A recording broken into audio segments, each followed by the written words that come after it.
content of this channel is for mature audiences. Parental discretion is advised.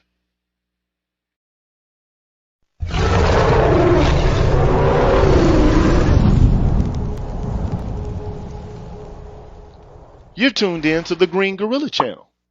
Please make sure to like the video, subscribe to the channel, and hit the bell notification button. And please, feel free to share the video. Thank you.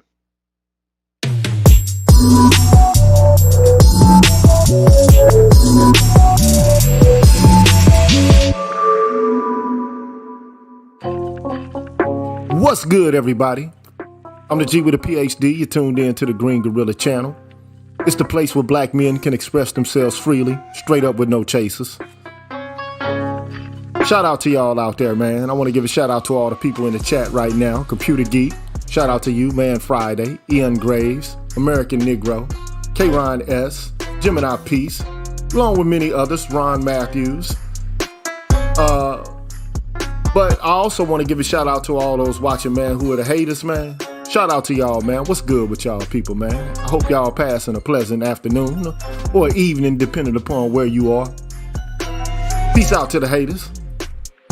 Also, if you're watching the stream live or if you're watching the stream at a later time, make sure that you hit the like button for the video, man. Subscribe to the channel and hit the bell notification button, man, so you can stay abreast of the doings and beings on the Green Gorilla channel. And last but not least, like I always do, man, I got to give a shout out to all the people that support the Green Gorilla channel. So let's get to that process, man, so we can get on to the next phase of this thing here, man.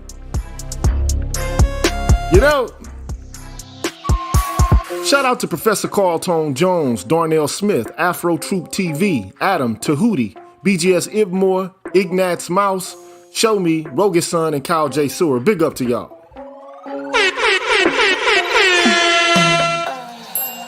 Big up to Michael Ross, Brian Peaks, Papa Didas, Roderick Jackson, Scott Haywood, Blacksword 404, Uhuru Strikes, Dr. Thunder, Dr. Tree 33, Rais Muajid, and Leroy Honeycutt. Big up.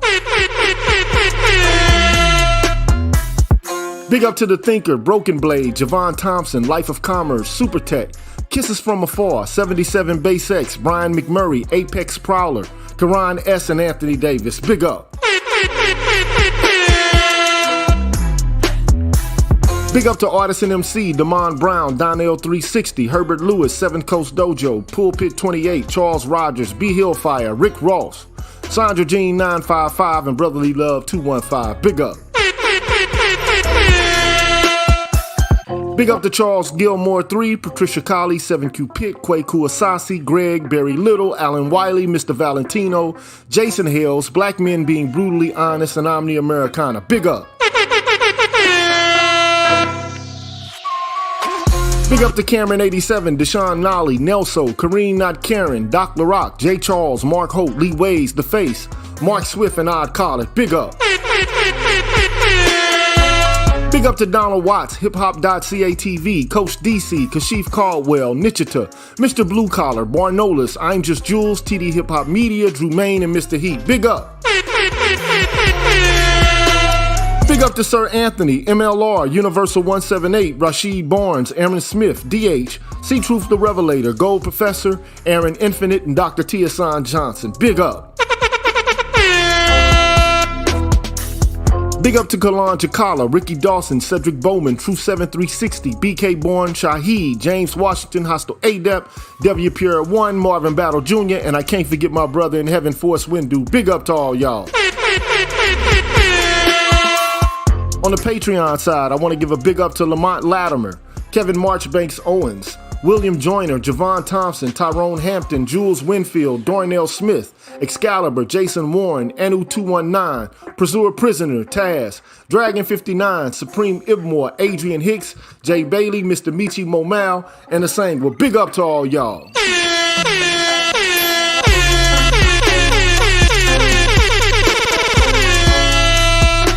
Y'all deserve a round of applause. Thank you.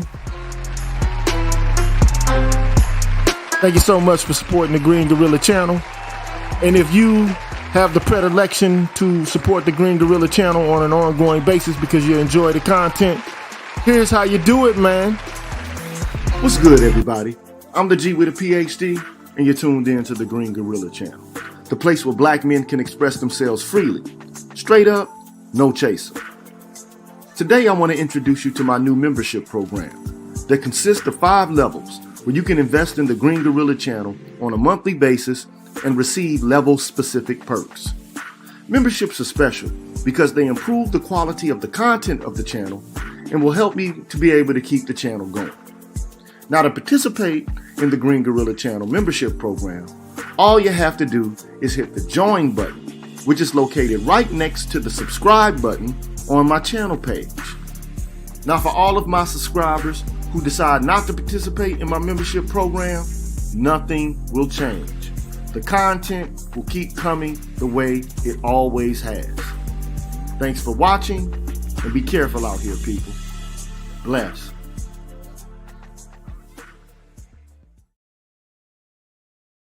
All right now, man, we back. You know who I am, man. I'm GG. You're tuned in to the Green Gorilla channel. It's the place where black men can express themselves freely, straight up with no chasers. Although nowadays, you know, I put a little chaser here and there because, you know, I'm perpetually shadow banned on YouTube, man. Every time I come on YouTube and put out a video, man, it has to be manually reviewed. Even if I don't use any pejorative terminology, I still get, you know, hit with this under review. But anyway, man, today I have a guest. He appears on the show here and there. And shout out to Man Friday. Thank you so much for the donation, my brother.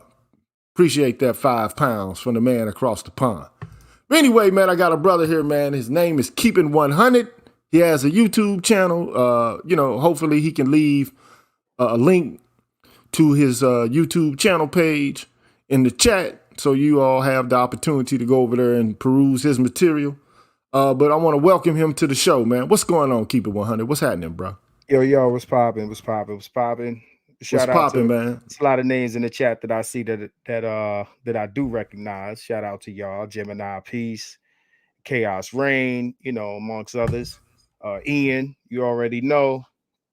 You know what I'm saying? Already BGS, know Ian.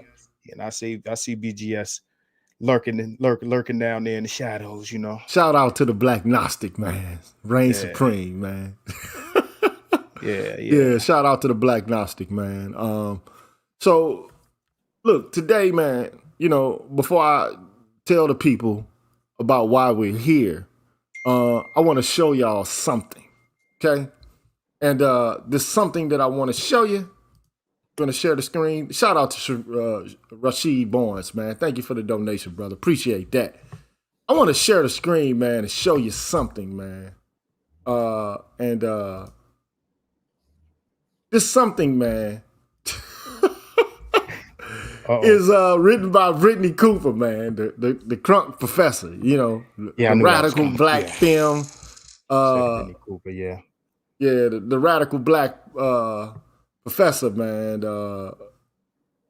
think at Rutgers University. But at any rate, this is what Brittany Cooper has to say about black families. Basically, she says, we don't need traditional nuclear families for black thriving. Now listen, and here's her reason why. This is her rationale. As one raised by my mother, grandmother, and aunts, because of my subjective experience, right? I can attest we should support families however they are configured to provide basic needs in loving and safe environments. That's what being pro-black family means. Okay? Now that's her theorizing, predicated on her own experience, her subjective experience, being raised in an all-female environment. Okay? Now that's the backdrop or the context out of which I want to have a more robust conversation. But I thought it was fitting to show that because there's some people who are going to say, well, all you need is love. all you need is a loving environment. One where you're, being inspired, one where you're being encouraged, one where you're being nurtured. That's all that's necessary. And implicit within that is that, women, mothers are going to provide that crucial and that vital kind of encouragement and nurturing to any child that they may have. Mm-hmm. That's implicit within it, right? Now, of course, she's a black female, a black woman, and she was raised in such an environment. And, it seems to have done okay for her, right? But the question then is, are these kind of environments optimal for black boys? And we have some evidence that demonstrates that this is not actually the case for black boys. When black boys are raised in these environments, they don't get the kind of nurturing, the kind of encouragement, the kind of, indoctrination that, to be and to do your best that the girls receive. Okay? So I brought you on the show because you basically posted an article on a Facebook post, and it was dealing with the ways that black mothers treat their sons in relation to the promotion of educational attainment. Mm-hmm. And so, what did you find? And we're gonna look at the article. We're gonna take a gander at it, okay? And but the general thrust, of the post was basically that moms don't really actually encourage their sons, black mothers, to be academically excellent, to be erudite. So, how did you even fall into this in the first place, bro? What was the catalyst for all of this? It had a lot to do with I was looking at black boys and their reading levels, which is something else we're gonna discuss tonight, right? And they're talking about 12% of black boys read at their grade level, right? So what this article that we're gonna look at, it shows that black mothers' attitudes, their opinions of their sons' educational or academic abilities are less than the opinions of what their daughters are capable of doing. So they feel like that their sons are not on the level of their daughters. It's like the title says, it's when your mother thinks you're stupid. They think that just inherently, black boys are not on the level of black girls when it comes to academics. And the question is, why is you have to begin to think why is that? Okay, that's the looming question that has to be present underneath the surface as we have this conversation, bro. Why is it that black mothers think that their sons are not capable of the same kind of intellectual acumen as their daughters? What could be the possible catalyst for that? I mean, you look, bro. Mm-hmm. Before you go on, because I know you'll talk extemporaneously on the subject, but we already know the legacy of slavery. Yeah. We already know the historical attitude in the West, in the U.S. particularly, about the capacities and the abilities of black men. We've always been attacked. We've always been told that there's some sort of deficit that we have related to intelligence. Okay? Now, the sad thing about this is that this is filtered in to our early childhood development by our own mothers, who one could argue more than any other creature naturally ought to seek the best for us in any domain. Like if there's nobody who's supposed to see to it that you're the best individual that you could be, it's the creature that birthed you. That that you're their progeny. You're the fruit of their womb. So you are an extension of them in the universe. Do you understand what I mean? Theoretically, yes. But what happens when you have a demographic that does not perceive you as an extension of themselves and their agency in the universe, and they truncate your ability to achieve and succeed because of the poor attitudes that they have towards your capaciousness? This is sad to me, because this to me is a remnant of slavery. It's a remnant of or a vestige of misandry. But go ahead, brother. I know you had some words to say before I began to speak, so please go now. I Please mean, say something now. I was gonna say slavery, but that's that's oversimplification of it. I mean, it's of course that's where it starts, right? But for some reason, Black American women seem to be invested in the the hindrance of the progress of their own men for their own progression, right? And I mean, we can go on and on forever about that. I mean, that's not just with their children, that's with their peers, right? The peer group, right? Um, but what happens is like things are this is like a self-fulfilling prophecy sort of thing, where you hinder the Black boys from learning or advancing past your girls, and it becomes a reality, and then now you're using the reality, right, as proof of it's kind of like white supremacy. It's kind of is proof of your bias against your boys or your men in the first place. So you create the issue, and then you use the issue you created as proof. You understand what I'm saying? Yeah, I get it. I Yeah. understand it. Yeah. So yeah, it's almost as if you create the material conditions.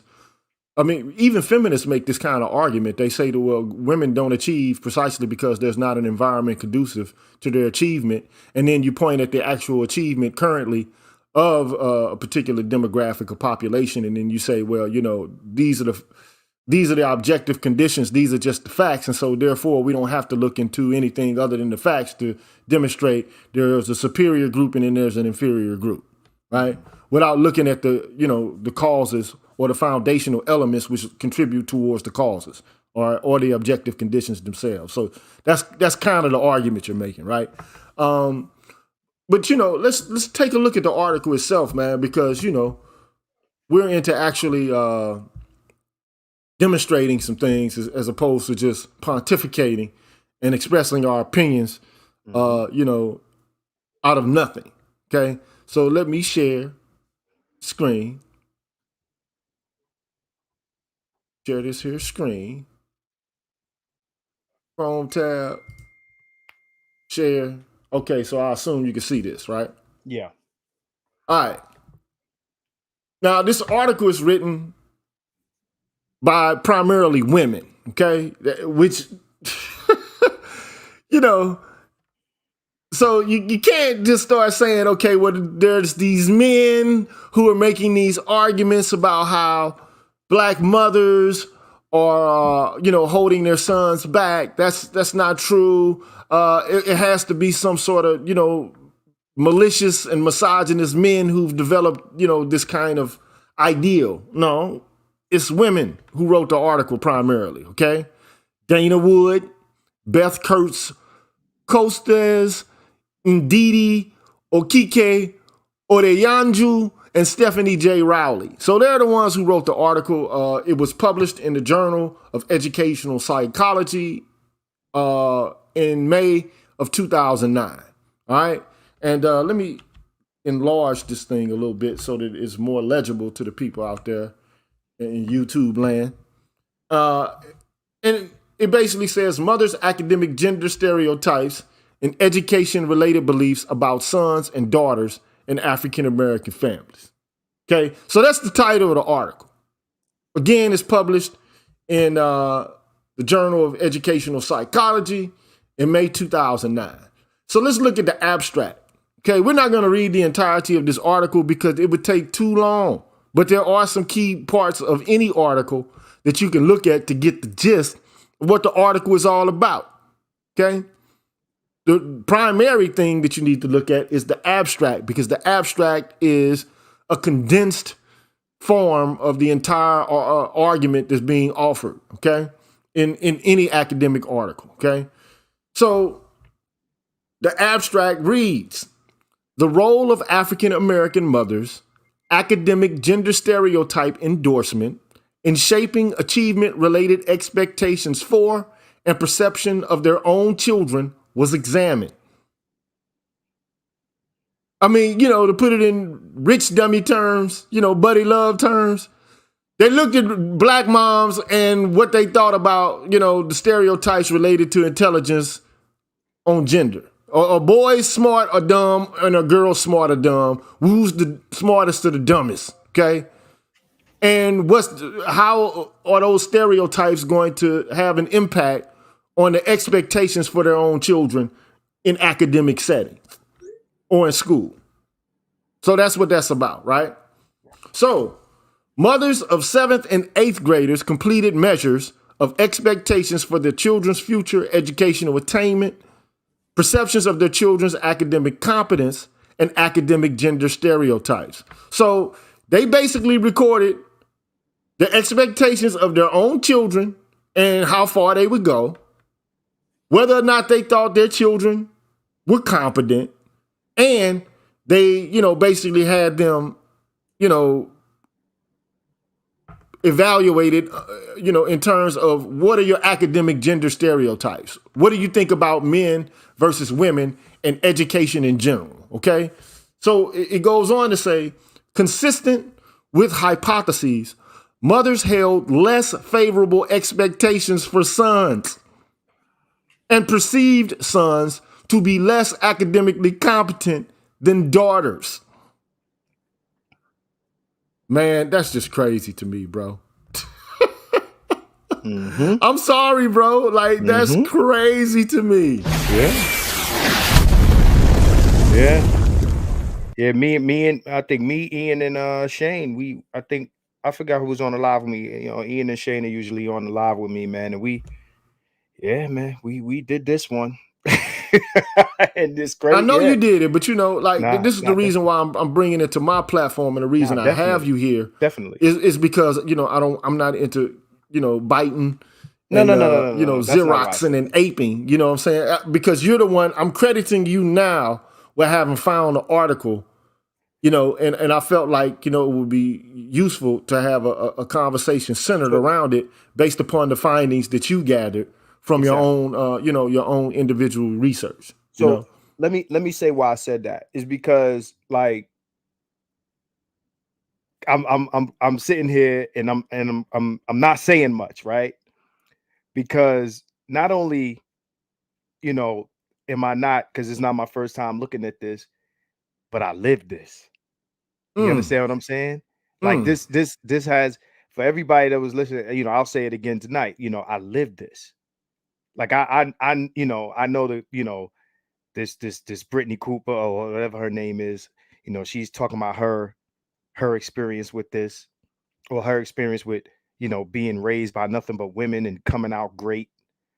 I have direct experience with this thing right here, and this is a real thing. Okay. So yeah, less favorable expectations for sons and perceive sons to be less academically competent, right? Not inclined, competent. Yeah. I mean, that's why I put the title, like the title of it is, when your own mother thinks that you're stupid. Yeah. And I mean, to me, that's just basically what it boils down to. You're not the smart one. You're not the brightest bulb on the Christmas tree. Like, you're not the brains of the operation. Yeah. You're Pinky. I'm the brain. Okay. I'm the smart one here. I'm a woman. Okay. I'm intellectually superior. You're intellectually inferior. So you do as I say. Now, we already know, I mean, that, if you're in a parental role, that you have to do what your mother says anyway, up to a certain point in age. But couple that with the idea that your mother thinks that, related to gender stereotypes and intellect, that you're, for the most part, you're beneath her intellectually. Like, you're not the smart one. Or beneath your sister. Or beneath your sister, because she has the aptitude, you don't have it. She has the right stuff, you don't. It's like, the kid, who wants to go to the pros, but he ain't quite got it. That it factor, or, somebody coming into American Idol and they don't have the range. I think that's like one of the jokes that used to go around. She doesn't have range, or he doesn't have the range. You just don't got it. You ain't got the stuff. Nah. You don't have the it factor. I got it. She has it. You, boy, you don't have it. Okay? And so, therefore, you need to defer to my authority on epistemic grounds.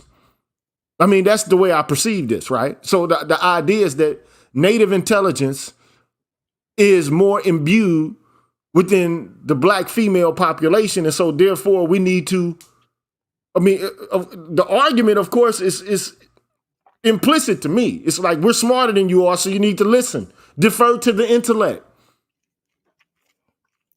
But they create it. Okay, to me, as far as I'm concerned, it's deliberate. Again, we're on the internet all day, but even pre-internet, I've been having these discussions, and these girls, if they can control for being above us in any way, if they can control for having some sort of power over men, they will create it, right? Getting rid of fathers out of the situation so that you can control, because you're the mother, you're in control, right? Sometimes I wouldn't even go as far as to say it's always a overt or a conscious thing that they're doing. I'm saying that it is. I donate for the bombs. That's Joe from DC. Drop them bombs on them. I got to give him another bomb, man. Thank you so much for the donation, Joe. Appreciate that, bro. So, it's again, if it feels like more white supremacy, but in this case, it's gynocratic supremacy, right? Where it's like, we must control for the environment that makes us superior, right? And once we create the thing, now we can chastise the men for being subordinates, and we now have the basis in which to treat them as such. Now, you think it's mothers treating their children like that, because again, black women are women first. They're women before their mothers, and they're women before they're black. Now, I think that, society at large would beg to differ. And even, themselves, I mean, if they're educated, I mean, they've come up with this theory called intersectionality. And ultimately, that is that, you're not just a woman, you're, a woman and so many other things intertwined into one entity. They use your that identity, ideology when convenient. I'm sorry.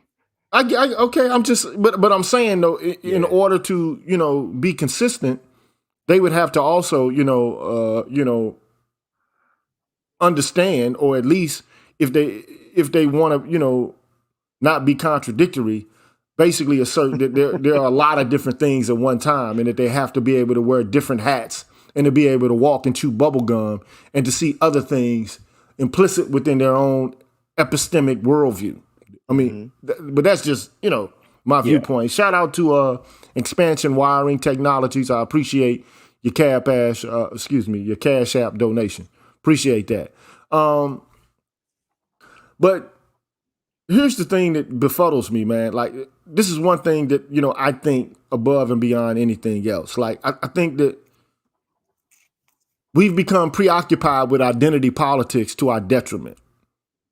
And it's contradictory to nature to, basically pick and choose who you're going to put effort and energy into in relation to capacity and aptitude when it comes to your own children. Like, if nobody is going to instill or encourage, excellence within you, it should be your own mother and your father, provided that there is a father present, which, contemporarily we're having issues with having fathers present. And it's even gone to the extent to which, women are basically saying, well, we don't need you. We can be successful without you. You can be successful without us, but we can't be successful without us. That's the issue at stake here, right? And this all boils down to me to a kind of political submission, and a complicity with the system as it now stands. It's like, okay, we're fine with our predicament, our situation in the culture in which we live, and we're nesting here. We're able to thrive and to function here.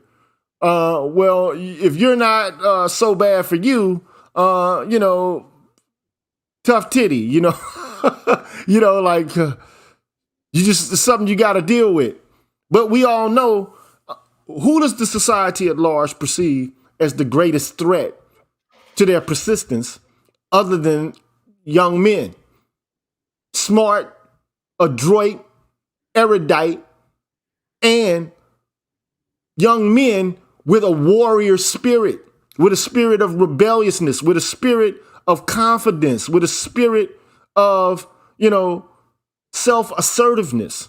But what happens when, in the context of your own family, you don't have an instilling of confidence and self-assertiveness? These are the issues we're talking about. And to me, it's a capitulation, it's toadiness, it's obsequiousness. It's basically like, okay, if you got a group of women who don't encourage their sons to be the best they could be and to be warriors and to be, these bold and defiant, self-assertive creatures, then it's basically like, okay, within the larger scope of the culture in which we live, I'm cool with being subservient. I'm cool with being, on the lower rungs of the totem pole. That's just my opinion about it. Now, it could be conscious or it could be, like, as you said before, unconscious. But that's just the way I feel about that. They don't have, black women don't have an issue with white supremacy, and I don't think they ever did. Okay. You got, I'm sure everybody in the chat has seen women post or people post screenshots of women talking about abort black boy babies, right? So it's not a stretch to believe that they would handicap the boys in different ways, right? But again, it's really about not wanting to be a subordinate to black men. We see so much evidence of this, when it comes to black male authority and all types of other shit, right? So if you have control of a young black male, right, then you can indoctrinate them early. That's why we got all these simps, et cetera, et cetera. So you do everything you can to not create the same men you don't want out here. You So understand this what I'm is a saying? question. This is the question to black women. Do you or do you not have a problem with white supremacy? That has to be the that's the way Marcus is framing this issue. Ultimately, the claim has been made. You don't have a problem with white supremacy in the current system in which we live. You've nested in this system. You find solace in the system. It affords you a certain set of privileges and benefits that you don't desire to give up, even if it hamstrings and handicaps your sons. That's the claim that's being made. Is that or is that not the case? Yep. Is it? I mean, weigh in, black woman, weigh in, join the discussion. Like, tell us, do you or do you not have a problem with white supremacy? I mean, hey, we got one guy here who says y'all snug as a bug in a rug in it.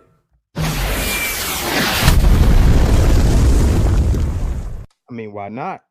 I go back and forth with a couple guys on Facebook. I ain't gonna say their names, but I got debates coming up. These guys say, white zaddy do a better job at taking care of black women than we do. This is stuff that they say, right? This is Mm. stuff they say out loud. So, of course, they want to get there. I mean, black women been historically fierce about higher education in academics for black girls. You go to college, you go to, you see it. You see it, right? It's in your face, right? It's nothing inherently learning deficient about black boys. Is that they curate the education of black girls. They curate it, right? They support it, they curate it. This happened in my house. I've seen it happen in others' house. This is what they do. They've been about that for generations. This is not new shit, right? So This so this then so, mhm. so then here's a clarion call. I'm suggesting that if black men have had negative experiences with their own mothers who thought that they were inferior intellectually, please come in. Uh, please weigh in and come on and give us your experience so that we can get some sort of understanding of whether or not this is actually a thing. Now, again, we are looking at an article published in the Journal of Educational Psychology, which it basically is describing gender stereotypes that mothers have about their children's educational potentiality, and in this case, gender stereotypes. Which gender is smarter? Which gender is more likely to achieve in an educational setting? Boys or girls? Okay, and typically in black households, especially if there's a single parent mom, the mothers think that the girls are smarter and have more native intelligence than the boys. So you want to go to this IQ thing? Not just yet. Okay. Okay, not Yeah. just yet. No Okay. problem. And the reason why is because I haven't even read through the entire abstract yet. So let Gotcha. me let me just get through the entire abstract. No doubt. Okay. Excuse me. So it says mothers of 7th and 8th graders completed measures of expectations for the children's future educational attainment, perceptions of their children's academic competence, and academic gender stereotypes. Consistent with hypotheses, mothers held less favorable expectations for sons and perceived sons to be less academically competent than daughters. In addition, mothers reported stereotypes favoring girls over boys in academic domains.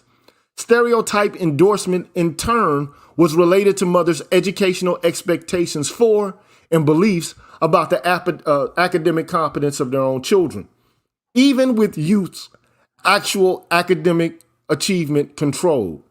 Negative stereotypes about the academic abilities of African American boys may create a negative feedback loop, thereby contributing to the maintenance of the gender gap in African Americans' educational outcomes. They just said what I just said. It's perpetual, man. It's perpetual, Okay, right? so yeah. Mm-hmm. Yeah. So Go ahead. I Go mean ahead. we can go into this article and dig deeper into it, but you had some things that you wanted to say about intelligence, and I'm gonna let you say it, and then I'll follow up with some comments on my own about it. But go ahead. Yeah, real quick, yeah, that last part right there, the negative feedback loop, thereby contributing to the maintenance of the gender gap in African Americans' educational outcomes. So basically, they contribute with this attitude, this approach, they contribute to the gap. See, what you think about your sons will be maintained in your actions and how you approach their education, right? So let's go to this thing that I'm talking about. So let me try to share this here. So we're gonna talk about IQ scores, right? So let me share that.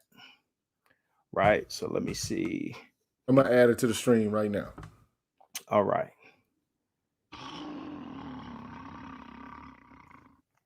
So let me know when it's up. It is up.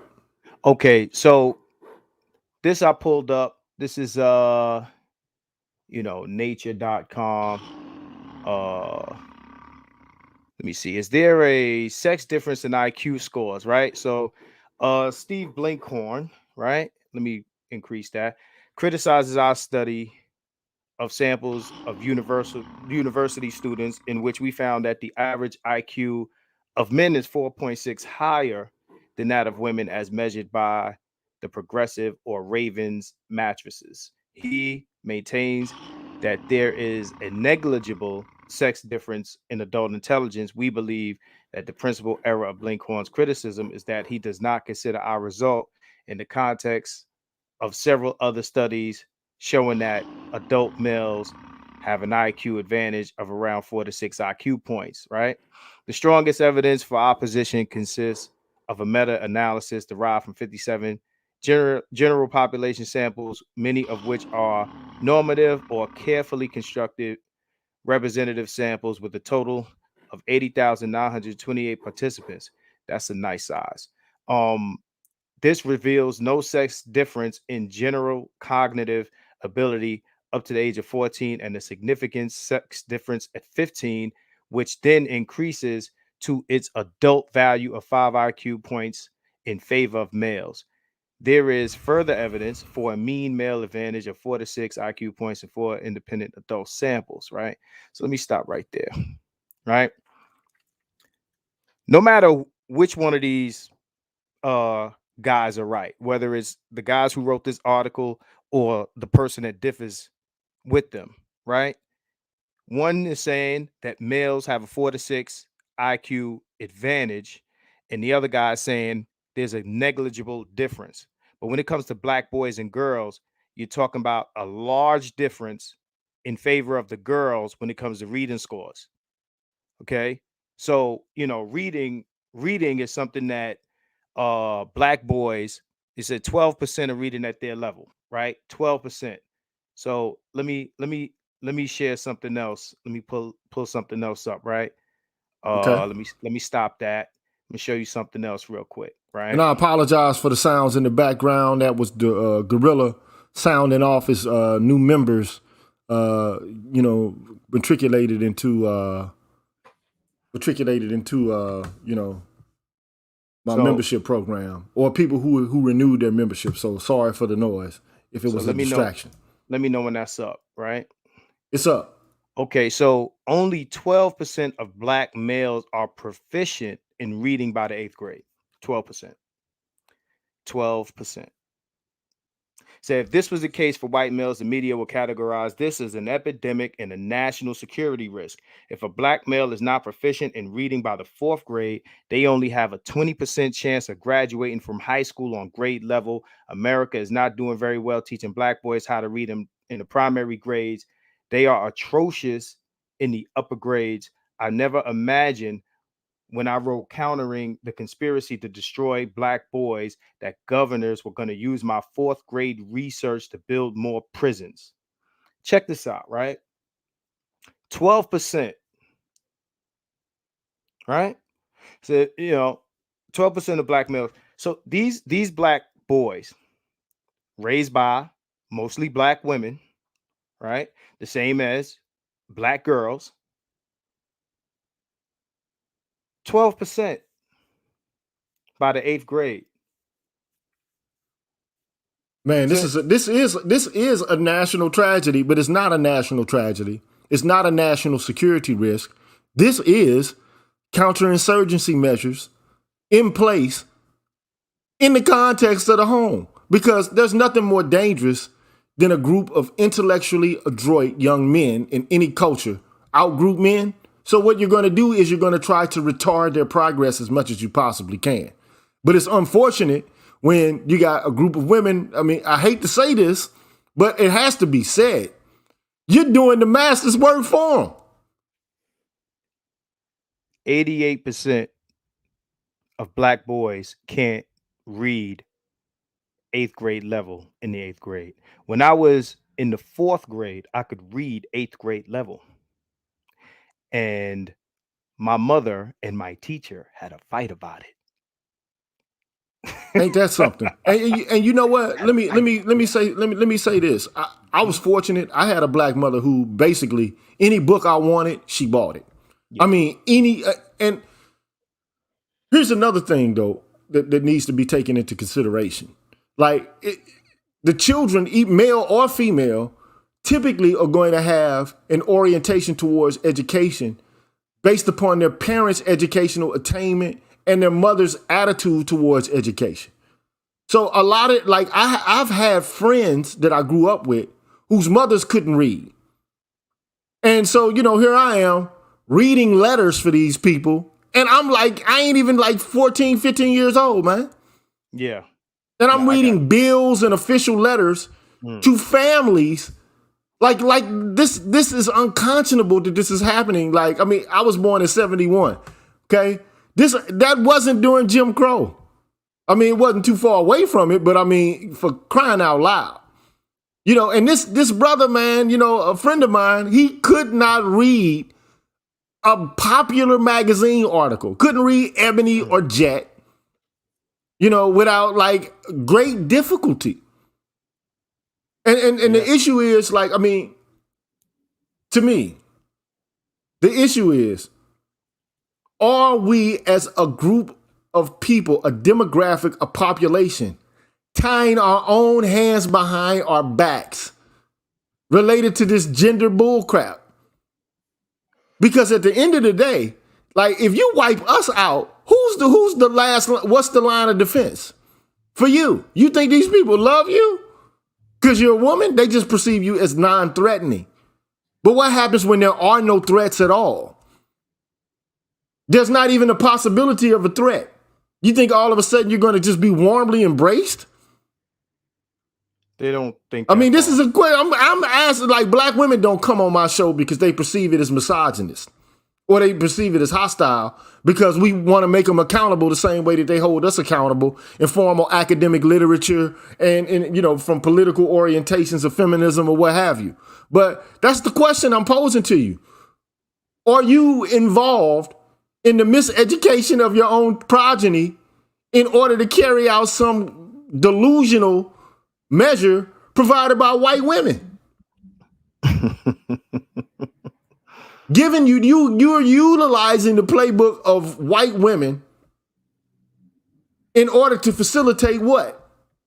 Some sort of neoliberal advantage for yourselves based on careerism? We're talking about the lives of black folks, man, in perpetuity. And let me just say this, man. Let me just say this, bro. Look, I know the academic acumen of the average college student, okay? And it's not great, okay? I'm not here to be, pessimistic. I think that these kids have the ability, but I think that, there is an intellectual deficit in America in general, even amongst white kids, because I've taught at primarily white institutions, and the academic, performance of these kids is horrendous. And it's even more horrendous when it comes to these black kids. Now, but some of these black kids are bright, okay? Some of them have a genuine aptitude and ability that I haven't seen in even some of the white kids, okay? And some of these black women are bright, and some of the black brothers are bright. But it's far less brothers who are bright and who have their stuff together, right, than there are these women. These are the facts. Now, it hasn't always been this way. Like when we had our segregated school systems, all of this pandering to one demographic over another and, having like white women, because the primary, teachers, the primary population of teachers, they're white women. They're the ones educating our children. Mm-hmm. They're the ones determining the outcomes of our children's potential. And we handed it over to them. We gave white women dysfunction in our lives. And the question is whether or not, we're just basically carrying out the people who enslaved us, the people who subjected us to segregation, and to, paternalism through the welfare state, through incarceration, through the carceral state. Have we not just handed over our political will to these persons? See, this is the thing, right? I would go there to some degree, but not really, because Black women go to the same schools we do, and they are in classes with these same white women. These same white women who teach the same class filled with Black boys and girls, right? We're all in the same class. We ain't at the boys' school and they at the girls' school, and they get to tell them a bunch of stuff that they ain't telling us. No, we all sit in the class together. So we could say something about, teachers to an extent, but not really. What happens, when these kids leave and they got to do this homework and study for these tests and things like that? What kind of, reinforcement happens once the kids leave school? And that's where you find the difference between the boys and the girls, because the classroom is the classroom. Well, right? I would. Let me push back on that just a little bit. I'm gonna tell you why. Okay. If you read, I'm pretty sure I could pull up some studies, and I'll do this at a later time. I'll probably do it today if you'd like for me to do, in a moment. But boys and girls have different learning styles. They don't learn the same way. Okay. Yeah. The educational system, the way it's established now, it's basically killing the inquisitiveness of boys in general. Not just Black boys, but boys in general. It's hostile to their learning style. You're required to sit and rank and files for hours, and to listen to people lecture and proselytize to you. That's not how boys learn. It's not the means by which boys will easily be in, a meditative state so that they are prepared to receive information that's been imparted. It's not how they learn. And these women know this. It'd be different if these teachers, all the way from primary education all the way up to, the collegiate level, if they didn't understand pedagogy. But they have to know it because they've been trained to know it themselves. They know pedagogy, okay? But this all just goes, to me, it all boils down to this. What is the educational system in America or in the Western world in general? What is it intended to actually do? What is it actually intended to do, the educational system? I'm going to give you my honest opinion about this, okay? The educational system in America is a system that teaches people how to endure boredom and to take orders.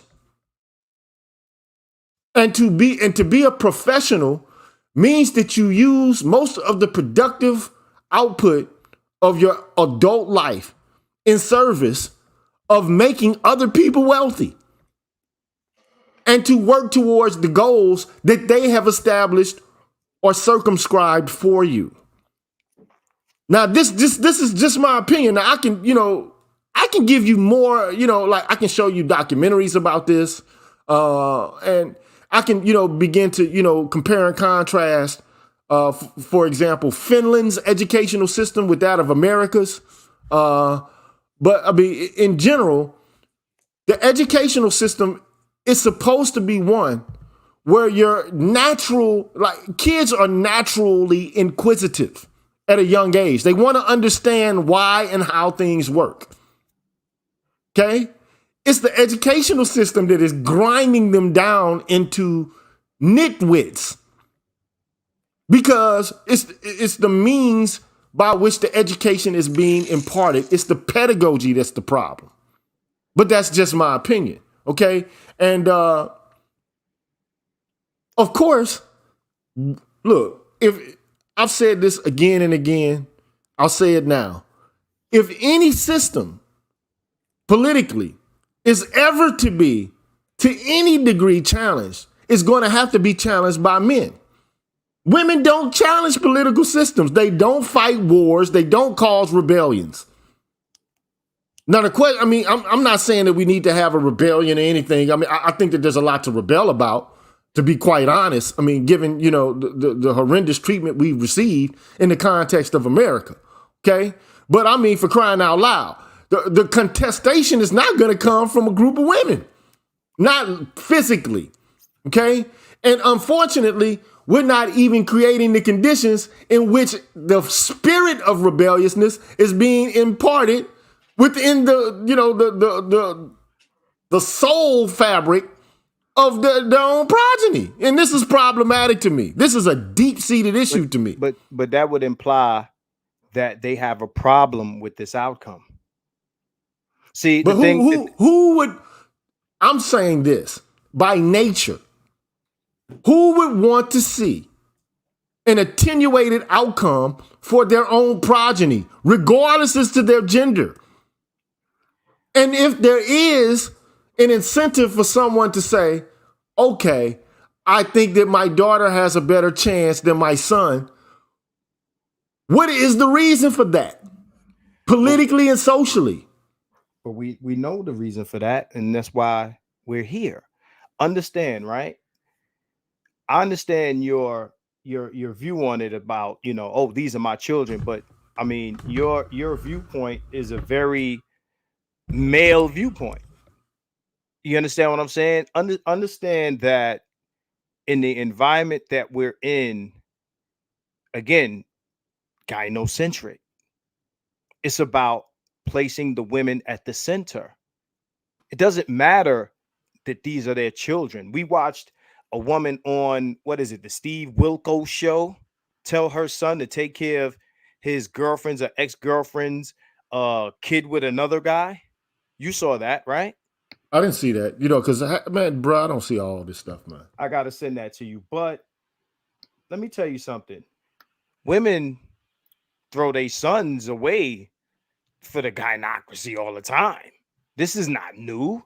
And, you know, I mean, this idea that, you know, especially if you have a male and a female child, if you have a male child and he's your only child, that may or may not be different. But when you have a male and a female child, right, the culture, and a lot of times culture overrides shit, right? When you you know, in our culture, it doesn't matter if it's your son or your little nephew, or it don't matter. You know, the whole point is they're trying to avoid the color purple. I mean, you talk to enough of these women, and they have these ideas of what a world looks like with competent black men, and they don't like it. It's all negative to them. Man, all right? That is, I want to state this openly and candidly. That's white feminist propaganda designed as a counterinsurgency measure to prevent you from being able to think in a black political framework. I'm here to tell you that right now. I'm letting them know right now that that's what that is. They're fine with that. I mean, look, you can say that. Now, I don't know if they're fine with it or not. I don't even know if they know. Okay, because as I said before, thinking is a hell of a drug. I mean, like really being reflective. It's one thing to acquire information, you know, as a means by which to jump through a hoop or to, you know, attain a certificate. It's another thing to actually understand. They know. To comprehend.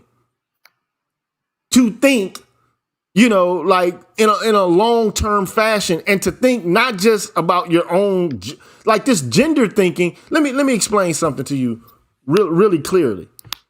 Do you think white women are handicapping their sons? To some extent they are, okay? This is happening. It is occurring. But in the long run, Do you think that like the patriarchal so-called system is being upended? Let me In any measure, like look at the major institutions in this country. I want you to think about them. I want you to think about the Congress. I want you to think about the House of Representatives and the Senate and the number of white men there versus the number of white women there. I want you to think about corporations and the COOs and the CEOs and the CFOs. I want you to think about the demographic that primarily makes up these institutions. Okay. I want you to think about non-governmental organizations and the military, and who primarily is the demographic that makes up these organizations. Who are they? And do you think that these women are actually, and when the rubber meets the road, are going to hamstring and handicap their sons? Their son, these are the women who give birth to the patriarchs. Yeah, but they give birth to the system that keeps them in a superior role. But the men are there. Understand. White women are not black women. They're not in the same environment. But even if even if they have, it's often been said in this space, rightly or wrongly, I don't, I'll leave the determination up to you because there are different opinions about what's right and wrong in this space. But there are a lot of people who say that a lot of black women have aspirations to live and to do as white women. But to live and to do as a white woman would be, by and large, because most white women are not feminists. Let's just get that straight. Most of them are going to see to it that their sons become as potent as they possibly can be. Yeah, but as potent as they potentially can be. The men are there. The men are there. But let's let some other people weigh in on this. We got Javon Thompson here, and we have the truth as I know it. All right. And look, if you can make a donation, man. Look, I'm gonna take, before we go to this, man, I'm gonna go on a break, man, and put it up. I gotta remind these guys sometime, man. I guess, So let me. I'll be right back. 1 second. We're gonna take a quick commercial. Y'all be quiet. And after we come back from this commercial, we'll get right to these conversations, man.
All right, man, I'm back. Of course, you know who I am, man. I'm the G with a PhD. You're tuned in to the Green Gorilla channel. It's the place where black men can express themselves freely, straight up, no chaser. I'm joined here today with Marcus Aurelius. We also have another guest, Javon Thompson, and the truth is I know it. And so we've been having this conversation based on like academic research that black mothers don't have the same academic expectations for their sons as they do for their daughters, right? As a black man, I find this problematic, okay? And what do you other brothers think, man? I'm gonna start with Javon because he's been here for quite a bit of time in this, background. What's your thoughts about this, man? It's not surprising at all. I mean, we see how much black women are celebrated, for their achievements and their non-achievements. But a black man, it doesn't matter what he does or he's always going to be remembered for what he didn't do.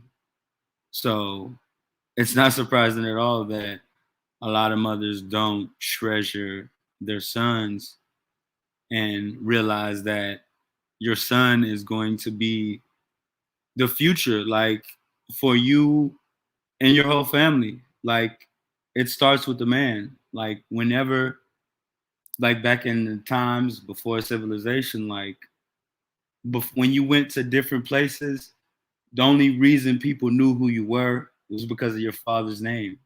Like your father's name is what carried you and your family through civilization.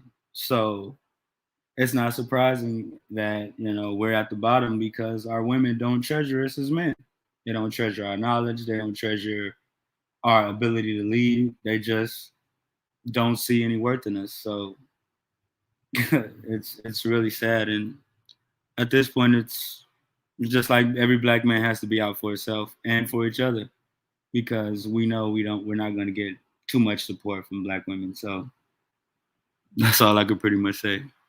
Thank you for your contribution there. The truth is, I know it. You care to make a statement there, and thank you so much, Jason Hales, for the contribution, man. Appreciate that, brother. Appreciate it. Well, before I get started, Dr. Gigi, I wanted to say, make sure you hit the like button as you come in, or if you've been here for a while, make sure you hit the like button and donate to his Cash App, hit the super chat, donate to the channel. This is great content over here. And so thanks for having me on, Dr. Gigi. I appreciate it. And shout out to the panel. And thank you for making that statement. I'm going to give you a bond for that, man. Hey, also, Dr. Gigi, can you give me a wrench too? Because BGS, like, you know, every once in a while I start popping off and he'll time me out. Can you give me a wrench so he can't time me out anymore? We love you to death over here at BGS. You know we do. I'm just giving you a hard time. But okay, I'll do that, man. Right now I'm not on YouTube. I'm only on StreamYard, but I'll make sure to do that. I'll remember to do that. Okay, so leave a comment and say something about a wrench, and I'll make sure to do it. All right, will do.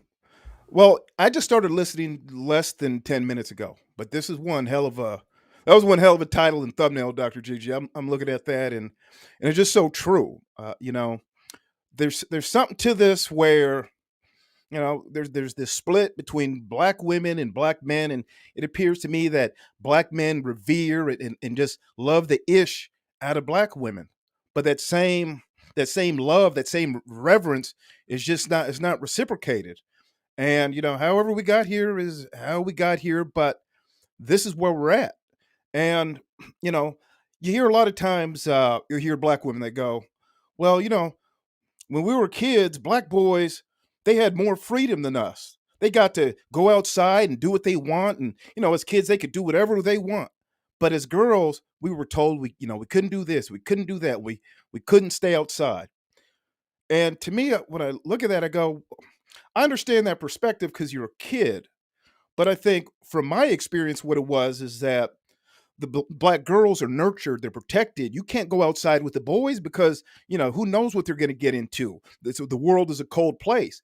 Stay inside, do your homework, work on the things that really matter.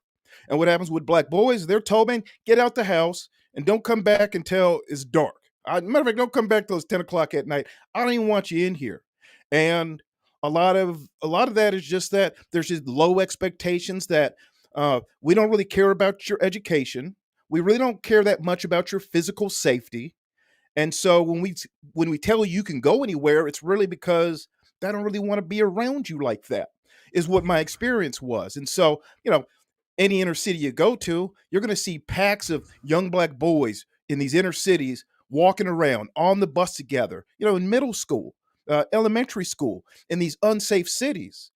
And really the only protection that they can have, the best protection, the only protection, the insurance policy to really make a better life for not just black boys, but black men and black women and black families, is to have a father in the home in high percentages and in competitive demographics. But because black women don't value, I don't really even think they like men in general. They don't value black men, as Javon was saying earlier. I would go as far as to say they just don't really like men in general, like other demographics of women do.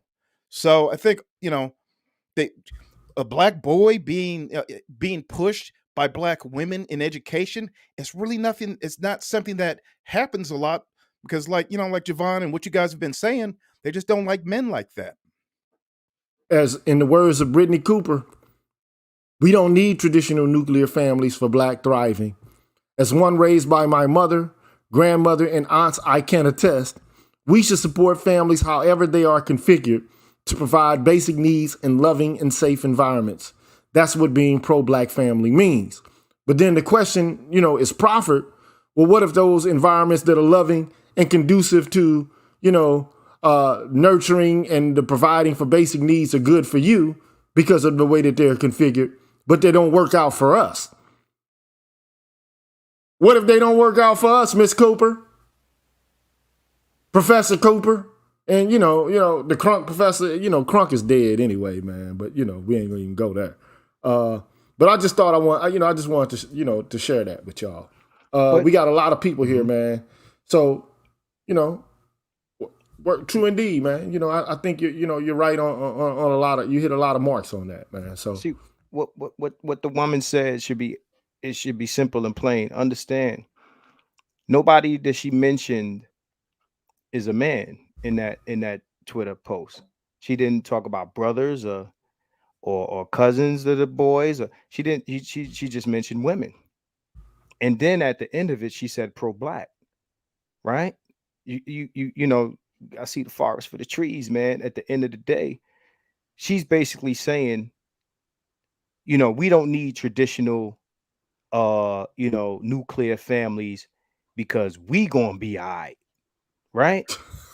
Exactly. We're black. And that's what she's saying is, we're here struggling with the idea, but she's saying it to you. She's saying it plain as day to us. Yo, we good over here. So forget what you're dealing with. Forget your 12% of black boys being able to read. Forget all of that. We good over here. We like it this way. So everything that we might continue to discuss, everything, one more thing, everything that we continue to discuss about, white women and will they hinder their men? Understand, white women have a trust in white men that black women do not have for us, because the white man in white women's eyes shows them every day. They show that they are quote unquote superior. They look at authority, they see white faces. Black women look at authority, they see white faces. They don't see black faces. Authority in America does not look like us, right? So they look at us as incompetent of being authority figures, because authority here does not look like black men. They are fine with it, and they'll let you know we're getting by great without you. So there's no need to struggle about whether a woman will hinder her, or hinder the process of her black male children or not. They're telling you we good. Period. But let me do a little pushback.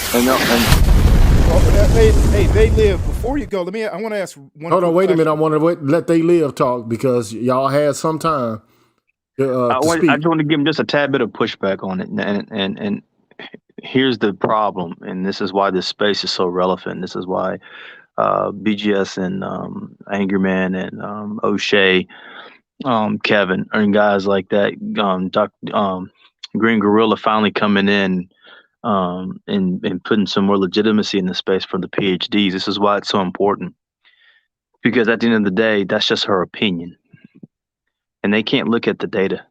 They refuse to acknowledge the data. I was just on the white manosphere side last week. They actually spouting our statistics now. They'll actually admit black men now have 54% of black men don't have children. Who'd you say was saying that? Who'd you say was saying that on the other side? On the I won't say who specifically. I'll just say I saw it on their video. All right. But he's one of the prominent ones over there. So at the end of the day, in terms of what Dr. Gigi was saying, in terms of they helping all massa out, right?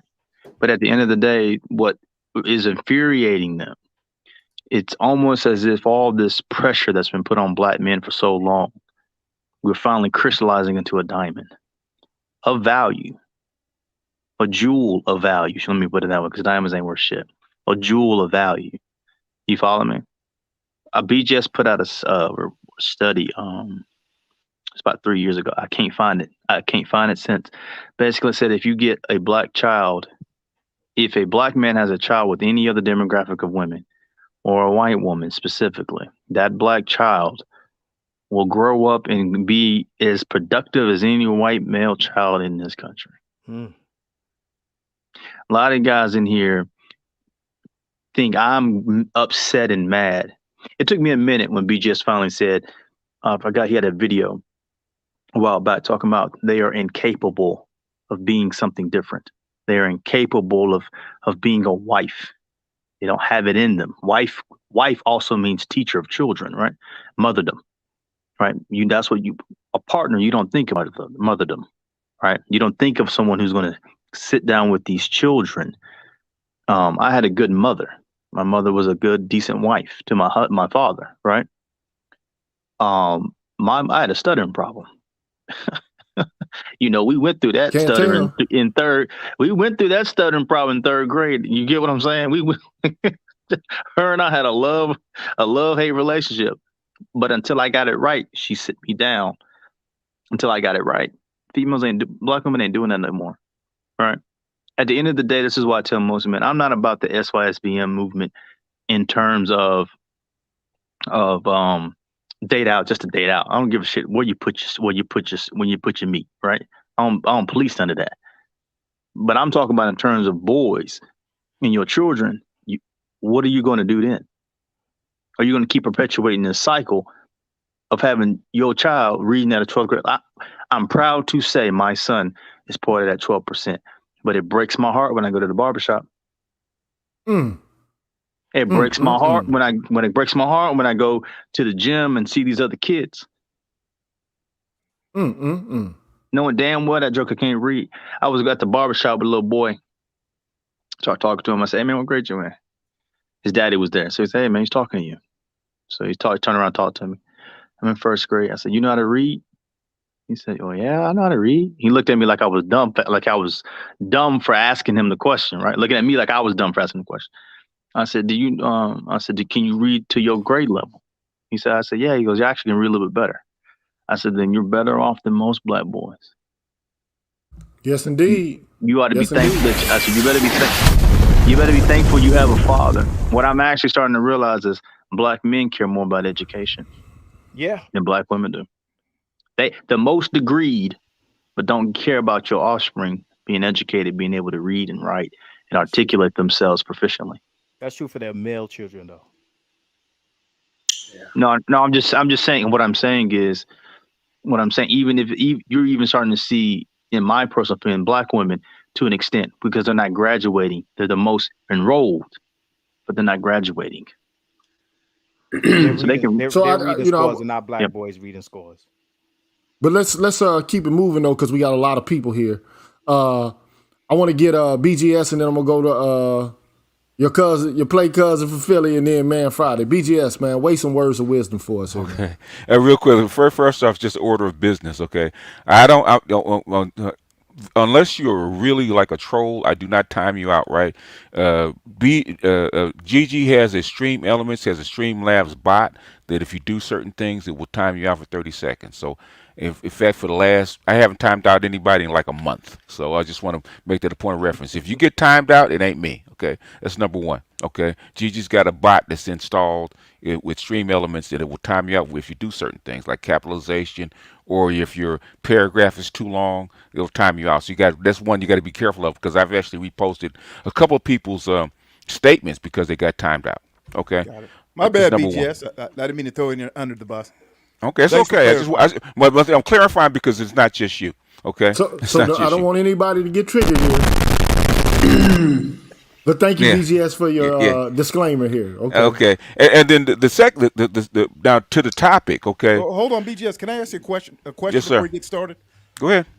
Just looking at that meme, right? And basically, they said we don't need a nuclear family. All That's we need old. is women. That's right? old. That's old. I look at this. Okay. I go, Well, but I had Let my him question though. speak. Let BGS speak, man, because I think he'll Okay, answer your questions as he I'm going goes to answer through. your question right now. It's because this comes from straight out of the plantation. Okay, where if you read Fraser's book, this is out of the plantation where the women were because they had children by multiple men, right?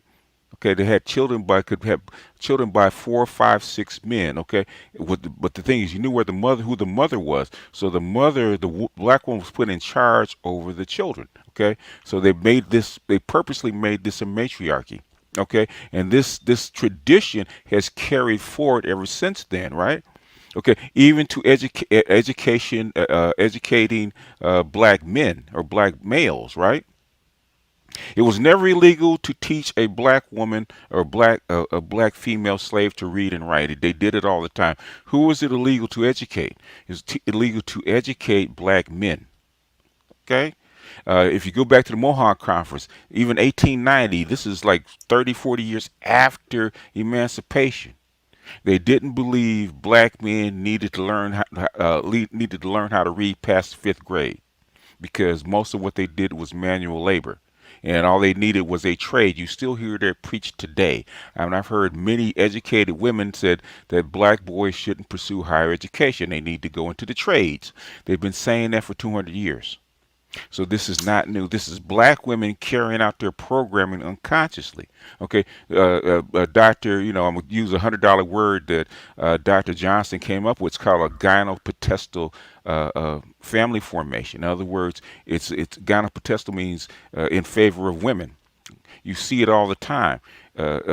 Most black men cannot name their father's lineage. They can't, or most mothers can't name their father's lineage, but they can go 4, 5, 6 generations back of women because this is a matrilineal line.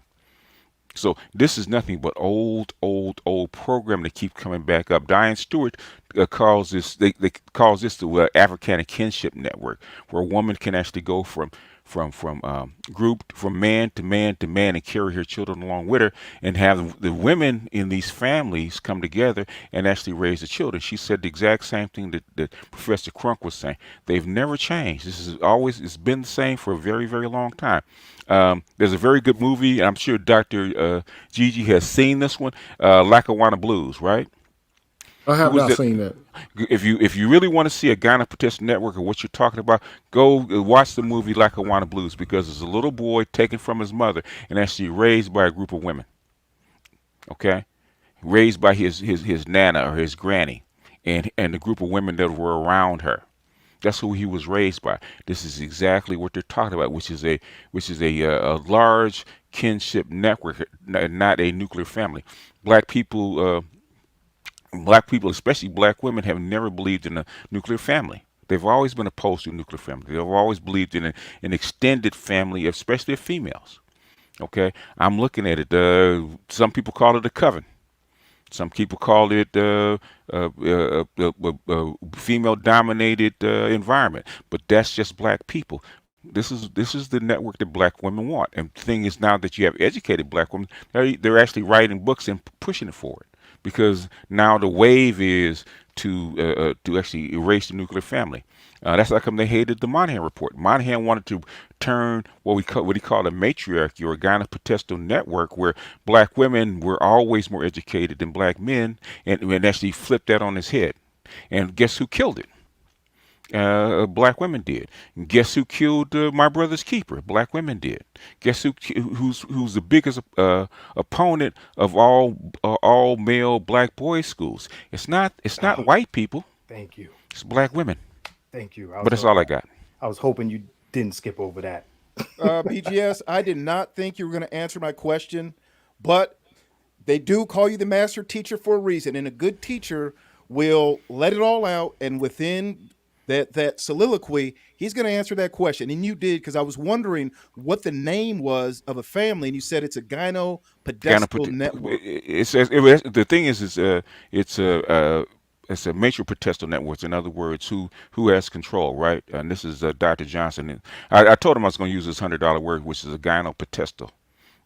which means a gynocracy. Matriarchy is a little bit more balanced, but a gynocracy means rule.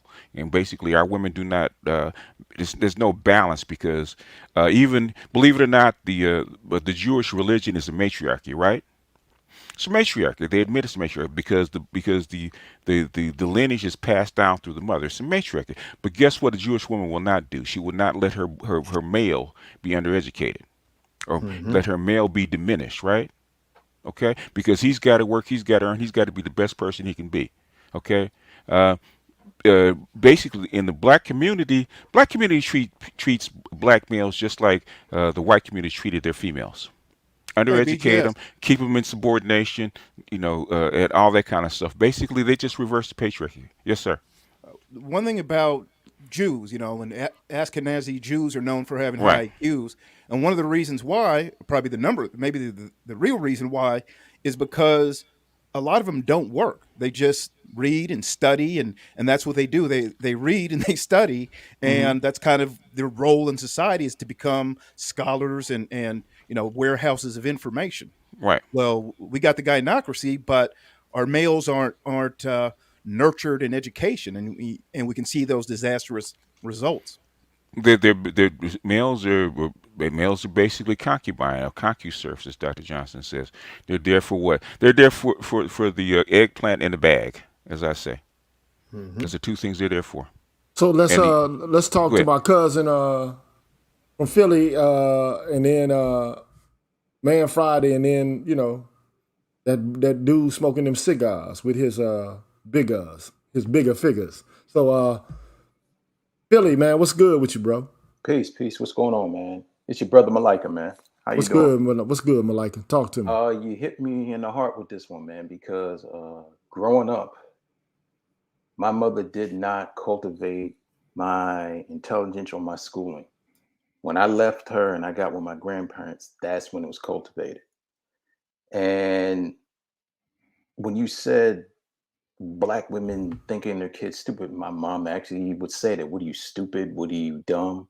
If you did something wrong," many of us, "Oh, what are you, stupid? You're dumb." And you realize that breaks you and that leaves a mark and a scar. And like how you said, when we're growing up in the school system, these Prussian school systems, as BGS has often said, we have white teachers and they cater more to females, and even the white male teachers cater to the black female.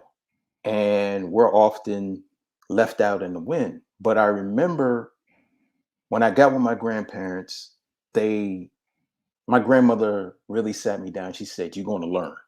I don't care whatever it is you're going to learn." But the thing was, my grandparents reinforced structure. And this is what you have to understand. Black women don't want structure, even though they want a black man there to take care of the problems, but they don't want structure.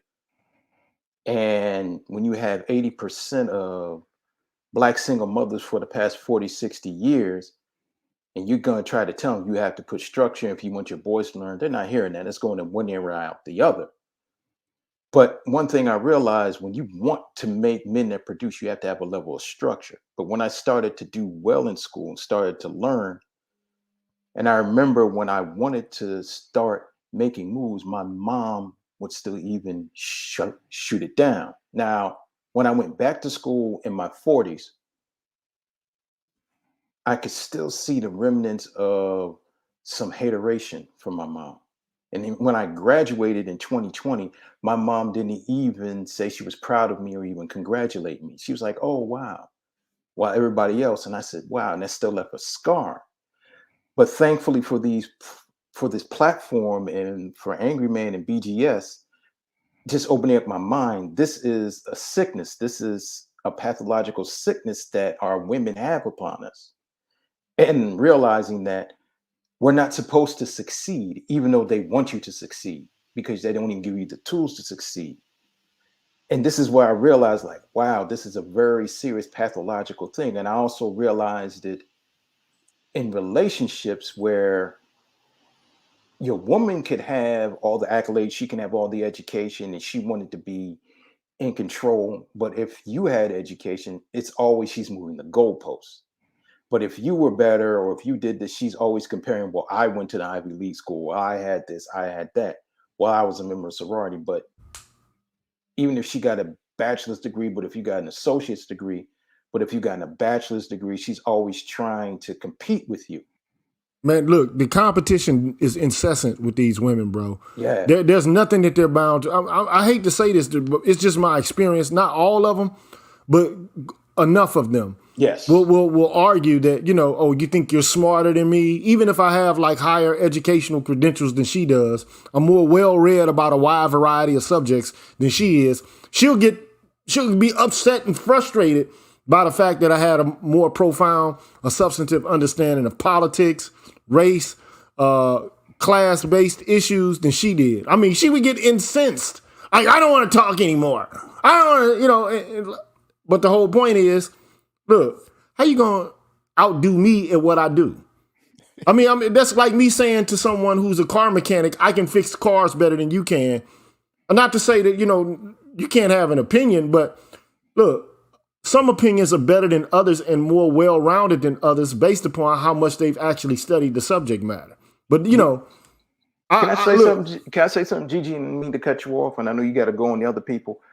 How about you just doing what you're good at, and you're doing what you know how to do? You know what I mean? But if they don't like to be contradicted, bro, that's just exactly. They don't want to be contradicted. They want to be right. So, you know, it is what it is, man. But I want to get to Man Friday, and then my brother, Officer Faulkner here. Man Friday, go ahead and speak to me, brother. What's good, yeah, man? bro. Excellent topic, you know. What made me decide to jump on was when Marcus was talking about, you know, you and him having this discussion, and you couldn't understand what would be the motives behind this attitude that Black women would have, and why they would have this attitude. And you kind of like, can they really have that attitude? And Marcus was like, yeah, but they're doing it intentionally. They're doing it deliberately on a subconscious level, some on a conscious level. And I thought I would jump on to try to like bring some clarity into that, because it is intentional. At this stage, Black women have decided, you know, that they're fully on board with the system, unfortunately. And that takes us by surprise, because for the last, I don't know, since slavery times or whatever, we've always assumed that we were on the same page.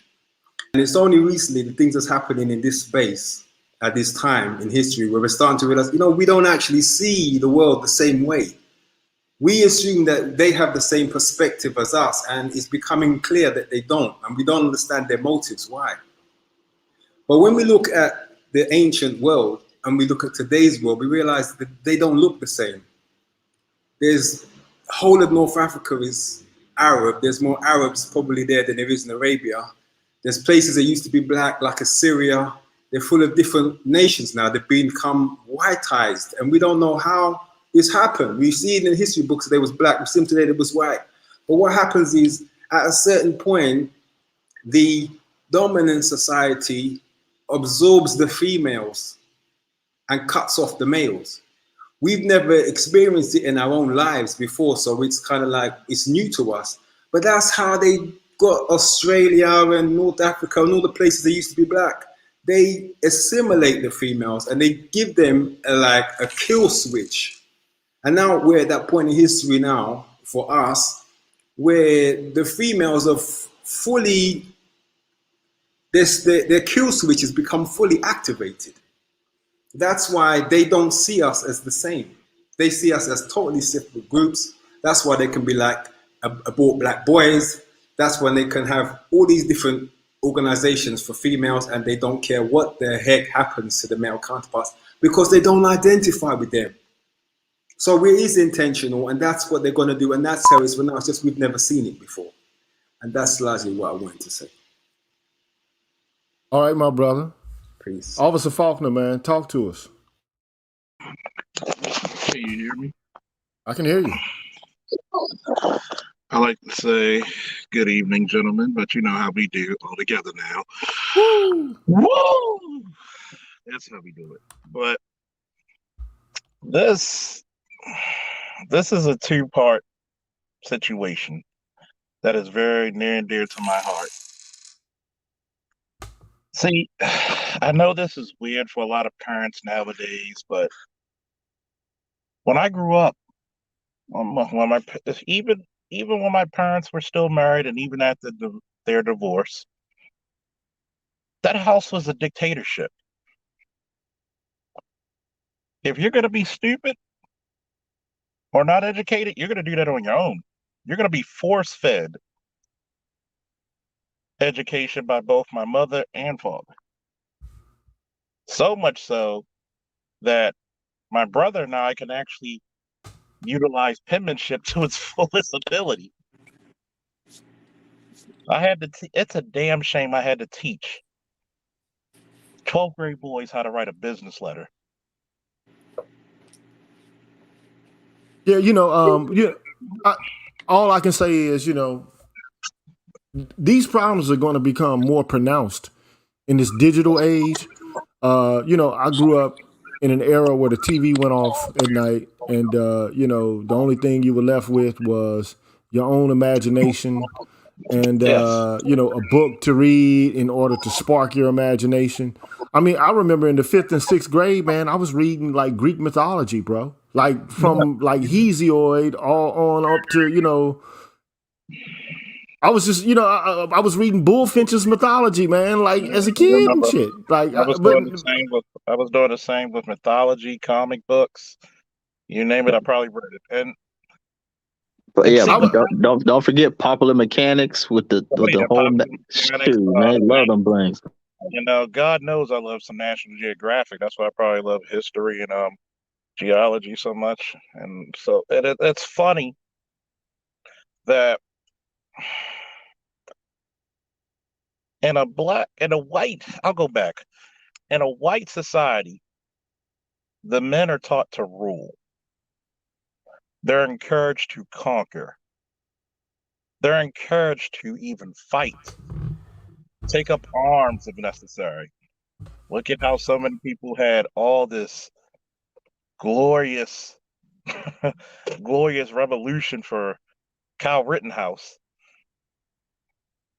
yeah. I mean, his parents bought him the guns. Exactly. Think of how they're encouraged to go out there and challenge the environment itself. In a Yeah. black community, you're just a hired goon if you're lucky. That's You facts. keep the body strong, but the mind inert. I mean, For the long, yeah. I mean, look, I share your frustration. Look, I don't know. It's all I can tell you is, man, at some point, our perspective needs to be heard and it needs to be formalized. I mean, right now, this is an informal conversation about this issue. right. I'm just bringing it to brothers' awareness. But like, it's sad that this article is written by women. Mm-hmm. And primarily, I hazard to guess. I guarantee you, it's not written by black women. I'll give you a good situation about the Great Faulkner Initiative. I remember I gave my ex-girlfriend, who's educated, a copy to read. I could tell she didn't read it because Go she ahead. skimmed. It didn't make any sense. You went off. I can't hear you, bro. Can you hear me? I could Hello? hear you the whole time. Can anybody hear him? Yeah, I could hear him the whole time. Yeah, he's good. He's good on mine. Yeah. Yeah, I couldn't hear him. For some reason, his voice just went out. Go ahead. StreamYards is a something. I remember I gave her, and she has 2 4-year degrees. Working on a master's, I guess. I don't know if she still is, but gave her a copy of it to read it. She said it didn't make sense. It didn't have any validity. It didn't take any research. And I looked at her and I said, I know damn well you didn't read this damn thing. When it goes from HUD, it goes from crime statistics. There's so much research that was put into this initiative that we even took Neely Fuller's platform. So women, a lot of times women in our community do not date us for our intellect. And I've said this to many women. I've said this to many women. When I look at if you're lucky to find them with an ex-husband, or you're lucky, or their boyfriends, And they're talking about, well, he's doing this stupid shit. Well, you didn't date the motherfucker for his intelligence. Like Exactly. you did not make your house nor your womb a vessel of intellectual prowess. Yep. Hey, Charles, do you have an explanation as to why black women don't value the intelligence of black men? Hey, look, I I'll can't. answer you real quick.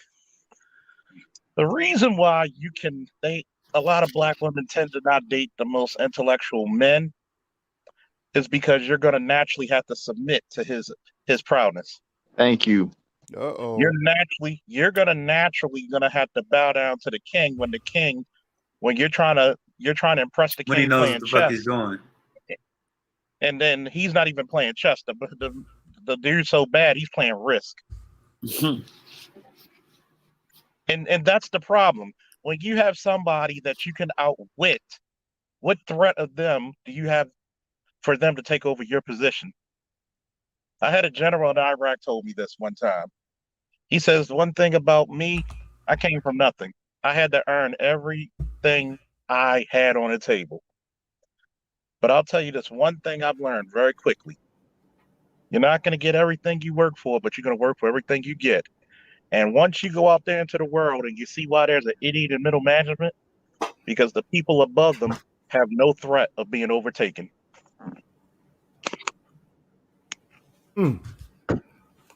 Damn. Listen. Go ahead. No, No, that's you go I was ahead. going to say this. That's why when you actually look at most the men that Kevin talk about, dudes that are in the middle class who they make an average income, if you actually talk to most brothers are just naturally nerdy. Yeah, Brothers will sit there, even the dudes who just are in the sports and stuff like that, they'll start sporting stats like it's no them. Like it, we remember stuff like it ain't nothing. And I'm like, damn. If you went to BlurCon with me and my son last year, you'll see the hood guy, the so-called Pookie and Ray Ray, and the so-called educated Lane, nuts over Goku, Naruto, Ghost in the Shell, Superman, Batman. We love. See, we don't really. If you really think about this whole Pookie and Ray Ray and educated Lane BS, black men we don't give a damn as long as you cool. If you cool, you are with me. Hey, get this cigar, get this drink. Which actually happened a lot at BlurCon, by the way, but I digress. But it's funny because when black men fellowship, we don't give a damn if you're a barber or a cardiologist. If you cool, you cool. Women have to survive within their class compared to us. So that's why they're gonna, they're so picky about who they hang around with. And when you look at it, you see stifled over stifled. Like I had to tell my wrestler, that girl who's being done up by the whole basketball team, the way the world works, she's going to be your goddamn CEO. That's the way to check this out. I got something to add to that that's really interesting. When I read it, it took me back. I said, I can't believe she just admitted it. She just admitted it. It was in the book. Black Macho and the Myth of Black Superwomen or whatever, that old feminist book. And in there she wrote, it was written in what, like 1979 or something, 1985, 1975, something in the 70s. And this book is considered, part of the black feminist canon. It's a huge, it was on the first page it was on Miss Magazine, the cover of Miss Magazine. It was produced by Gloria Steinem. I mean, it was one of those books. And in there she goes, the author, she says, I was a black woman growing up, and we were middle class, and I really never felt part of the black struggle. I wasn't missing meals, and and we weren't having problems with the cops, and it wasn't that bad of a problem. And she goes, so for me, it felt like I was missing out on that black experience. So then when I got older and I grew up, for us middle class black women, we looked at other middle class black men and we go, if we get with one of those men, that's like losing blackness. You might as well be marrying a white man, because you're not going to have that struggle. So we went to black men from the streets. We went to Pookie and Ray Ray because they gave us the authentic black experience. But let me show you something. Let me show you. Hold on. Let me show you something. This is gonna bug you out, right? Hold on, let me see. Black women don't know what You see that? Can you see that? experience is. You see that? Yeah, I can see it. That's the person who's the head author of the article. A white woman. Jesus, Man. I swear to God, bro. Man. Can you brush us up on what that article was, Dr. Gigi? Ain't that a bitch? Huh? Can you kind of briefly explain what that article was about for the people who Okay, missed I'll it? go back to it. So I started this stream, and there's an article, and we were talking about the article, and the name of it is, and I'll stop sharing this screen and go to the screen that the article is on, so you can look at it in real time. The name of the article is entitled. Let me get to it. Give me a quick second. Mother's academic gender stereotypes and education-related beliefs about son and daughters in African American families.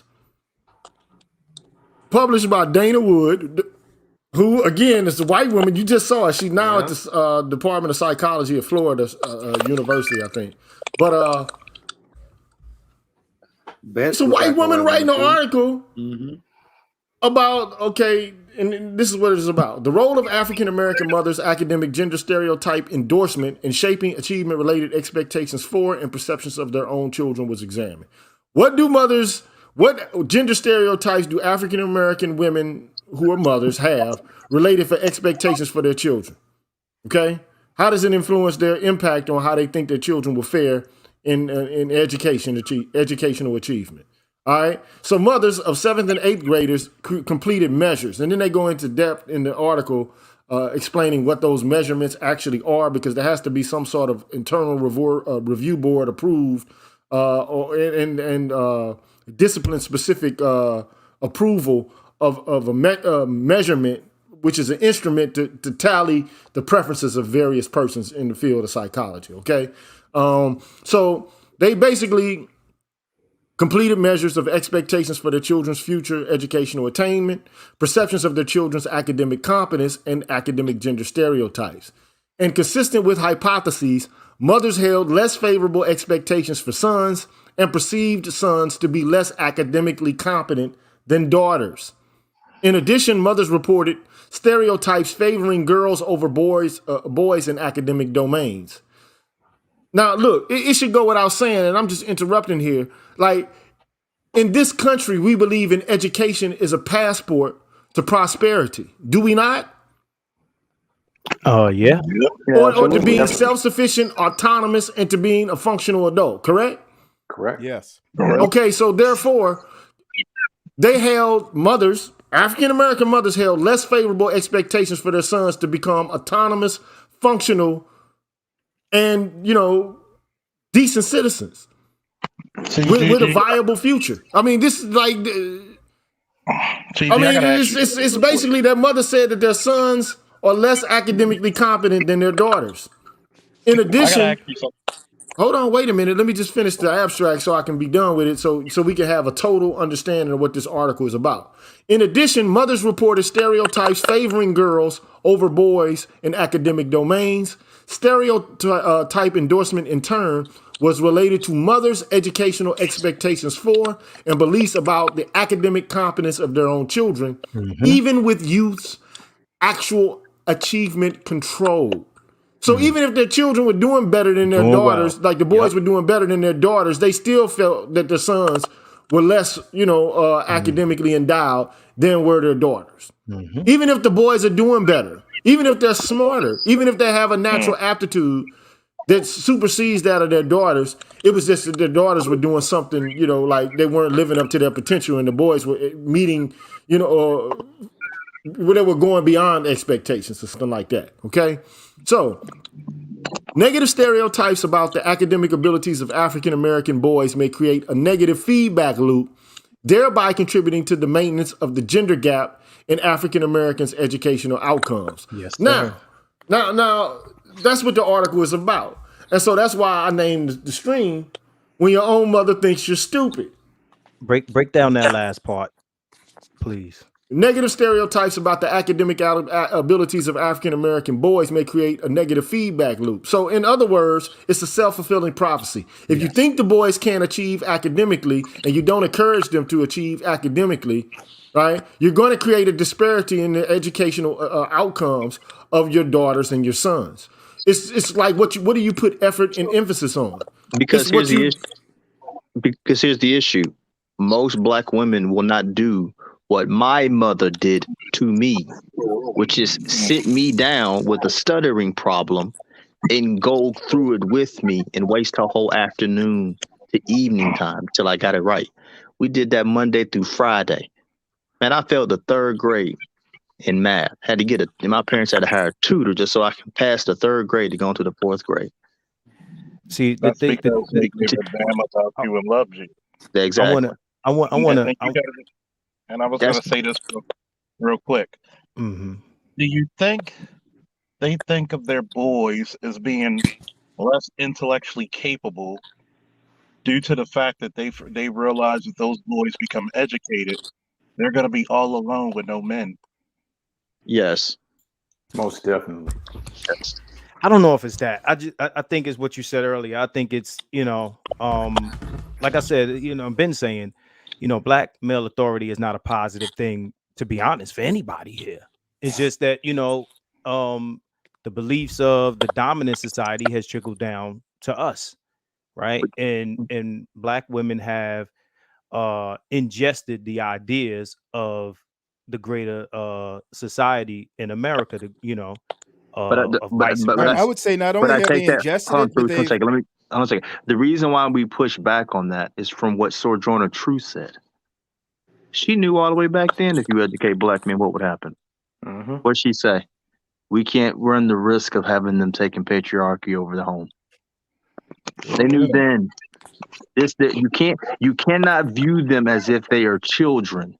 You cannot view them as if they don't know this information. They know more than you because they were in the bed with the mother sucker. They were educated by the mother sucker.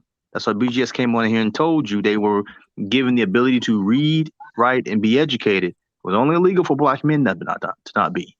And don't They forget they know exactly what their position is. They're not stupid. Yeah, they're not dumb. Yeah. Understand, it's been my position from the very beginning of this discussion and prior discussions that we've had on it. It's deliberate. They are aware. This is the information era right now that we're in. I mean, they have access to all the information that we have. They know what it is, and like you said, they've been knew what it was. They don't want it that way. We are here complaining about this, just like we might see racism on TV and be like, oh man, this is messed up. This is unfair. Of course, it's unfair to us. We are the victims of it, but for the perpetrators of it, it's great for them. Understand that the women are carrying this out like the dominant society carries out white supremacy. It's a concentrated effort. It's a deliberate effort to keep one group down. Black women are a tribe now. They're a tribe. Okay. And there's nothing accidental about this. It's definitely deliberate, right? Because they like the control they have now. Gigi, like you said earlier, you're looking at it like, well, why would you hinder the advancement of your race of people or your genotype or whatever the case may be?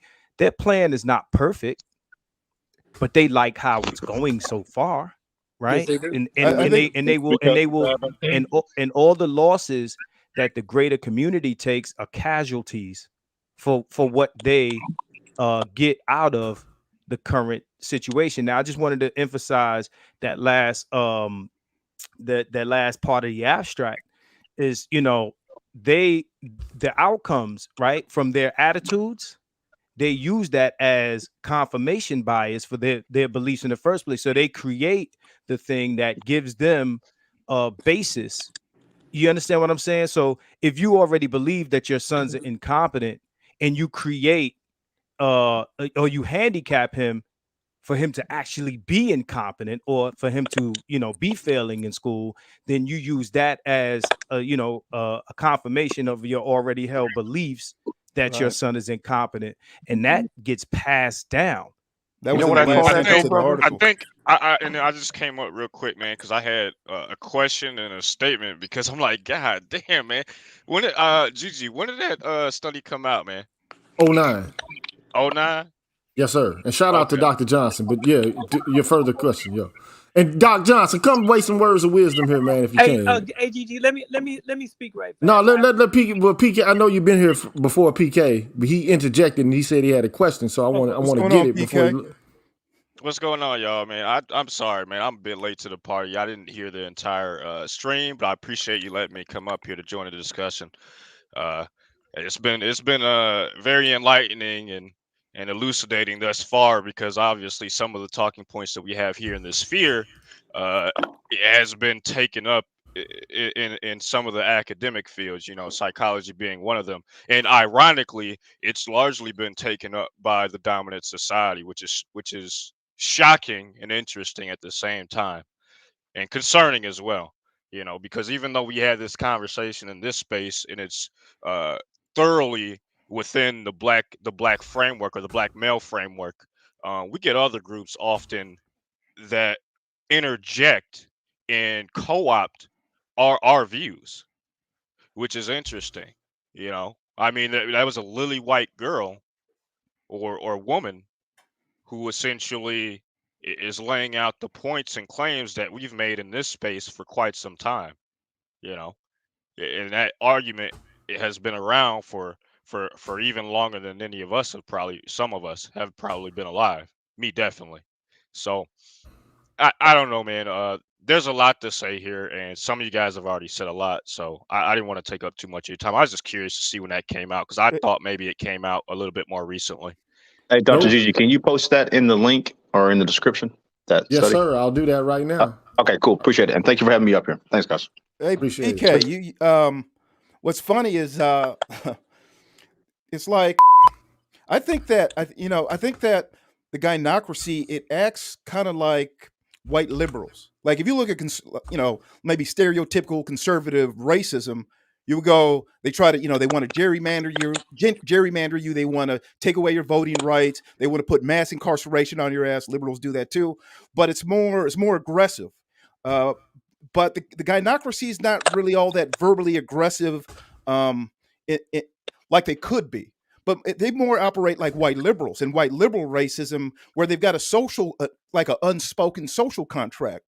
So as much as they try to suppress black men and destroy black boys before we can really even get started for the various reasons that we've been talking about, uh, what they don't do is really talk about it in real world ways. It's something. It's like, well, the status quo is the way it is. We see the results. We ignore the results. It's just like, oh, we see the black community, but we're going to turn a blind eye to the blight and broken windows, and we're not white liberals aren't going to try to fix that. In that same way, black women don't want to fix the black community, and so instead of them addressing it, they just leave it alone. So Dr. Gigi, you were talking about earlier about that we all know how black women will argue with you about the most dumbass shit, no matter what it is, just because you have an opinion that differs, and they try to shout you down. And I Will think these women? Will well, these but I think women? maybe part of that is they do that is because they know if we if we smarten up, we'll figure out this game that they've been running.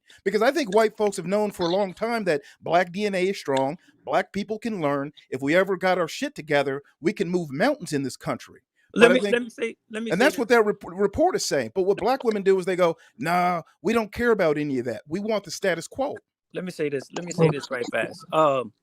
Yeah, I think that black women do actually know what they're doing. I mean, we have to go back to white women.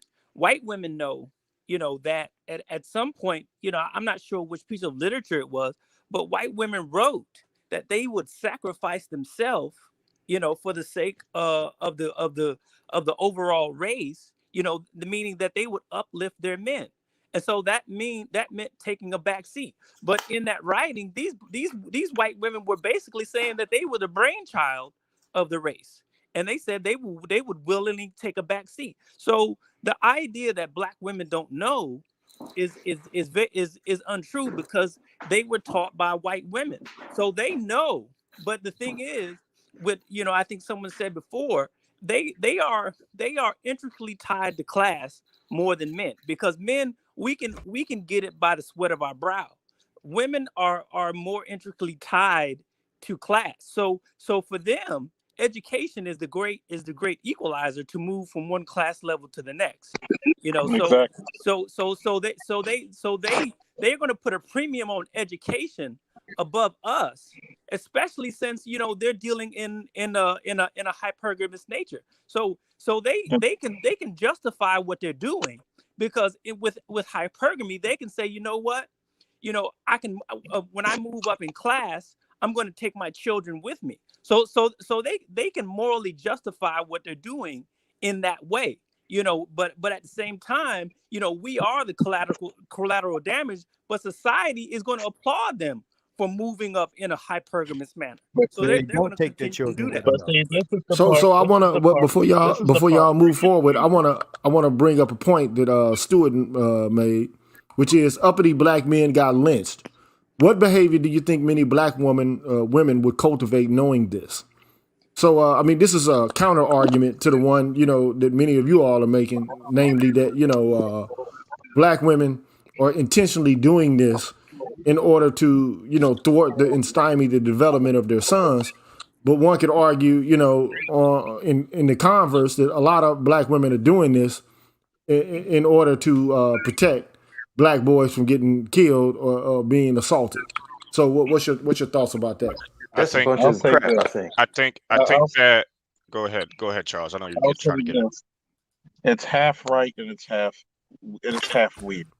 See, at a certain age, a mother's protection actually nurse a black boy and his growth.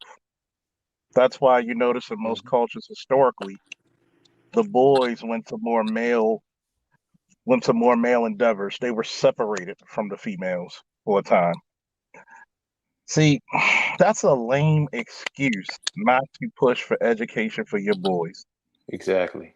That's a lame duck excuse. As a matter of fact, you'll have the only time y'all will put more money into a AAU boys league and get him trained up to get a basketball so you get your lazy ass out the hood, hopefully, than to put into a tutoring which has cost a fourth of the damn AAU basketball camp. That's because they only value you as a tool. As a commodity.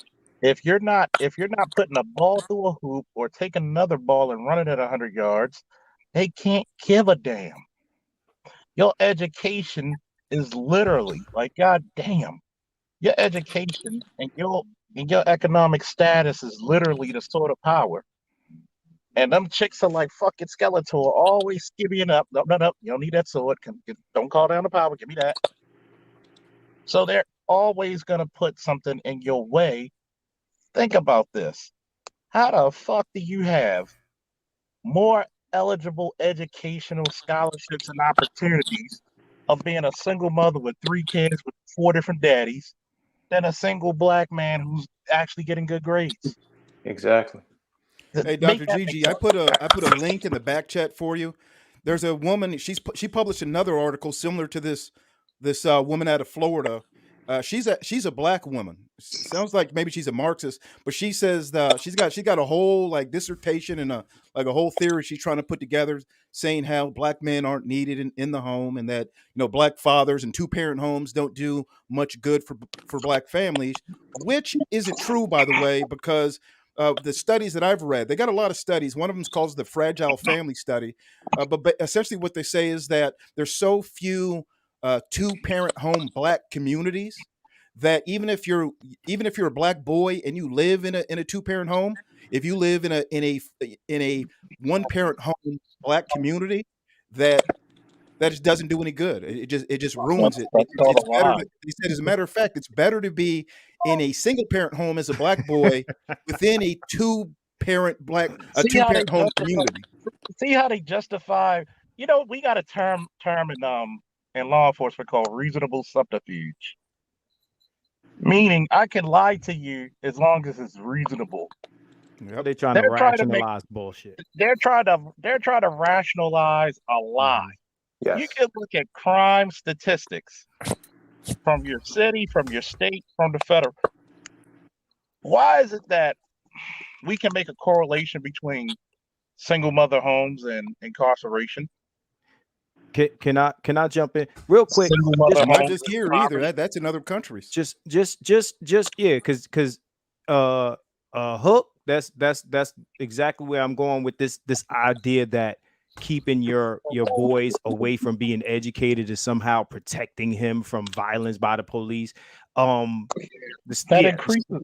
Yeah, it increases the, you know what I'm saying? So you know, like you said, you know, the single mother home and the lack of education and stuff like that, that's sending them right to the prison industrial complex. It right? shows you how Straight there. disingenuous people can be with their articles.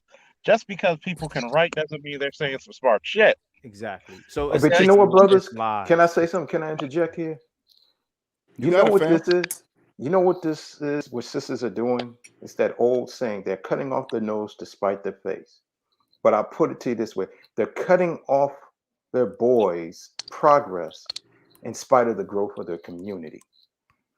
And they know this. So they rather live in a dung heap than try to have progression and want to share the progression. They don't care. They know it. They know what's going on. They know what it is. They don't want that. They showed that to you a year and a half ago when Ice Cube was talking about the Platinum Plan on the Cocktails for Queens. You've seen that a black man is giving an idea. He's giving solutions. Black men in general, we are problem solvers. He comes with something. You hear black women say, well, what's your give us something. When you give something and you're showing something structured, they automatically are worrying about, well, what about us? Understand. You see how the way that they are taking themselves out of the equation and wanting something where they already had something. Well, let me just say this, man. I thought about this, man. You know, in my most visceral form, man. You know, I basically thought this, bro. Right now, man, for the average black woman in this country, man, it's like a pig in slop, bro. This is like this is the American dream. You can do anything you want to, and you could be like the most debauched individual. You know, you could be the most delusional individual, and resources will be thrown at you. Okay, programs will be thrown at you. It doesn't matter if you're good custodians of what it is that you're receiving. You know, it's going to be. You know, they're going to use positive liberty as a means by which to determine that she actually is entitled to it. Like, I mean, you know, just I did several shows on this. There's a difference between negative liberty and positive liberty, and how you can't really enjoy negative liberty if you don't have your basic needs and necessities met. But, you know, women are going to be able to play the I need resources card because I got these babies. And then everybody's going to be like, well, you know, we can't prevent the babies from having what they need, right? And so people are going to give them things. Unfortunately, you know, these women, man, are trying to justify, you know, the pig in the slop, bro. It's better to be a human being dissatisfied than it is to be a pig satisfied. But you know, and they, I mean, to be perfectly honest, man, they don't give a fuck about the outcomes of you. They don't, bro. You know, wait a minute, bro. I'm not done with my soliloquy right now. Spit that fire, Dr. GG. Like, they really don't give a shit about you, bro. I mean, you know, if your own mother doesn't give a fuck about you and she thinks you're stupid, for whatever reasons, you're doomed. If she doesn't have the best outcome for you in mind, related to, you know, developing your intellectual faculties, your physical faculties, and your, you know, your ethical life, if she's not dedicated to ensuring that that's a possibility for you, then you're fucked, especially if she's the only person that is the steward of your future. If that's the case, we are fucked. We're FUBAR. You know, I mean, and the last thing I thought about it was, and you know, it ain't gonna sound nice. The friend of my enemy is my enemy. If you're not part of my team, you need to be deleted. I'm sorry. It is what it is. You need to be deleted or omitted from my personal space. You need to be omitted from my social circles. You need to be omitted from my friendship and my love possibilities and connections. It is what it is. If you can't really actually contend with these issues, so a person like Brittany Cooper, man, I would tell her, man, fuck you. Go eat something somewhere. You know, that ain't gonna blow your ass up. You know what I'm saying? I mean, I'm just gonna keep it 100, bro. Like, I mean, it might sound fucked up for me to say this, but the friend of my enemy, if you're friending people who have policies put in place that are deleterious for people like me, then fuck you. The way I look at it, man, I say it and I'll say it again, man. Every second of every minute of every hour of every day of every week, every month of every year, I hope that there's a special place in hell for these people, man, who are doing the best that they can to obstruct our abilities and our ascendancy into fuel humanity. If you don't have that as my mother, if you don't have that interest in mind to make sure that I'm moving into being the best person I can be, then fuck you. Even if you're my own mother, I'm keeping it 100 right here. See, people don't want to hear this. I'm glad my mother wasn't like this.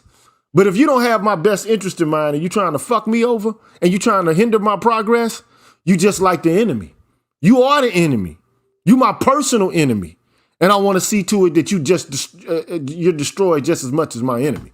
And that's just my word on it. And I want to do a show about it at some point. The friend of my enemy is my enemy.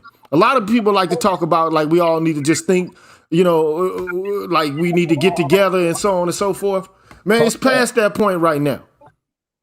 You know, it is what it is. Like we past that right now. We past the point of trying to pull the shit together. Because like if somebody is actually acting to work to your detriment and they're colluding with your enemy, then fuck them people, man. They got it. Like it's like the Haitian Revolution in this motherfucker, which I consider to be the exemplar of what black resistance is actually about, or the slave rebellions. If you in the way, you got to get slaughtered too. It is what it is. If you a coon, I don't care if you 8 to 80, you blind, crippled, or crazy. I don't care if you male or female. I don't care if you gay, you straight, you bi, or trans. If you're a friend of my enemy, you are my enemy. If you are working to my detriment, you are my enemy. If you are colluding with the enemy, you are my enemy. It is what it is. Now, it's harsh words to hear, but it is the reality that we're faced with. If you working to my detriment, fuck you. I think it's a special place in hell reserved for you. It is what it is. And you can like it or not. You can love it or leave it. And I know they're going to consider this to be hate speech or whatever the case may be, but you can hate it all you goddamn want. If you ain't on my team, I got to destroy you.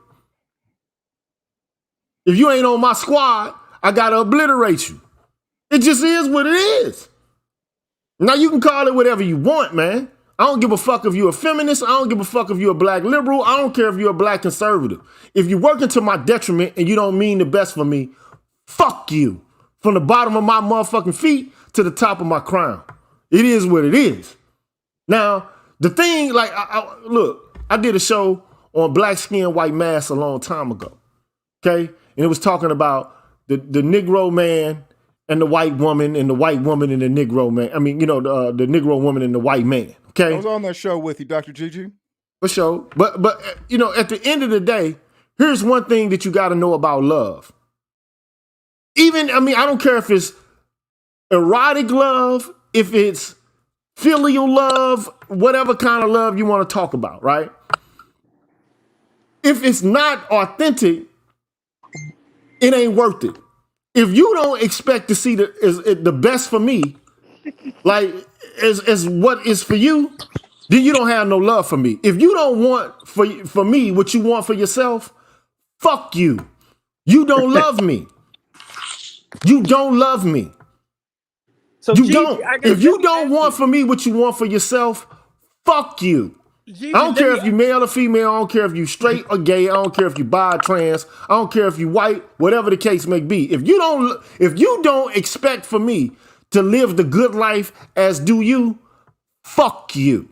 Let me ask you this, Gigi. Does this have something to do with the type of education that black women love. Like we talked about Game of Thrones the last stream. So are black women basically looking at life, like Romeo and Juliet, and are they hung up in a fantasy world that they can move through life actually not really making good choices, but more selfish ones, based on this Game of Thrones type of education that they got through the literature in school. Can I answer this, Dr. Gigi? You go ahead, man. But I got an answer to it myself. But go ahead. Well, what I would say is that as black men, one of the toughest things we're going to have to do is look in the mirror and be brutally honest with ourselves that black women, they have internalized white supremacy. It's not so much the education that they're having, it's that they see black men through the eyes of white supremacy. They're white, a lot of them are white supremacists, but they're black females, but they're black female white supremacists. Mm-hmm. So this is why they can be harder on us than racist white people. A racist white person might leave you alone, but a black woman should call the cops on you for eating that last bowl of spaghetti out of the refrigerator. Well, let me pose this to you. But so my question goes to black women back in Africa, from the book Daughters of the Trade. I think black women have always had this lustful relationship with the European lifestyle and mode of thinking. So does that play into, like I said, this they got a book called Social Dominance Theory about that. You should check that book out. But here's my thinking on this. I've always said this. I'm gonna say it again. Okay. Look, you got black male coons and you got black female coons. Bottom line, we don't have an issue calling out the black male coons, but we have a hard time calling out black female coonery and buffoonery. Mm-hmm. If you're a dancing daffy and you're a female, I'm gonna call your ass out just like I would call out a man. If you're on some coon shit and you're a female, I'm gonna call it out. It just is what it is. Frantz Fanon wasn't afraid to call the shit out. But nowadays, we can't call it out because it's going to be perceived as misogynoir or some other such fuckery. Okay? At the end of the day, if it's fuckery, I'm going to call it fuckery. I'm going to call it what it is. If you are collaborating and colluding with my enemy, you're my fucking enemy. You don't mean me well. If you don't desire for me to have as much as you or to be as successful as you, or to function and thrive as well as you. If you don't want for me what you want for yourself, fuck you. And everything you stand for, fuck your family, fuck your friends, fuck your career, fuck your job, fuck your life. I'm telling you right now, that's how I feel about it. But and this is I've reflected on it. And it might sound evil, but I don't care. Why you keep saying right that, now? man? I'm beyond good and evil with this shit right here. Don't qualify that, Dr.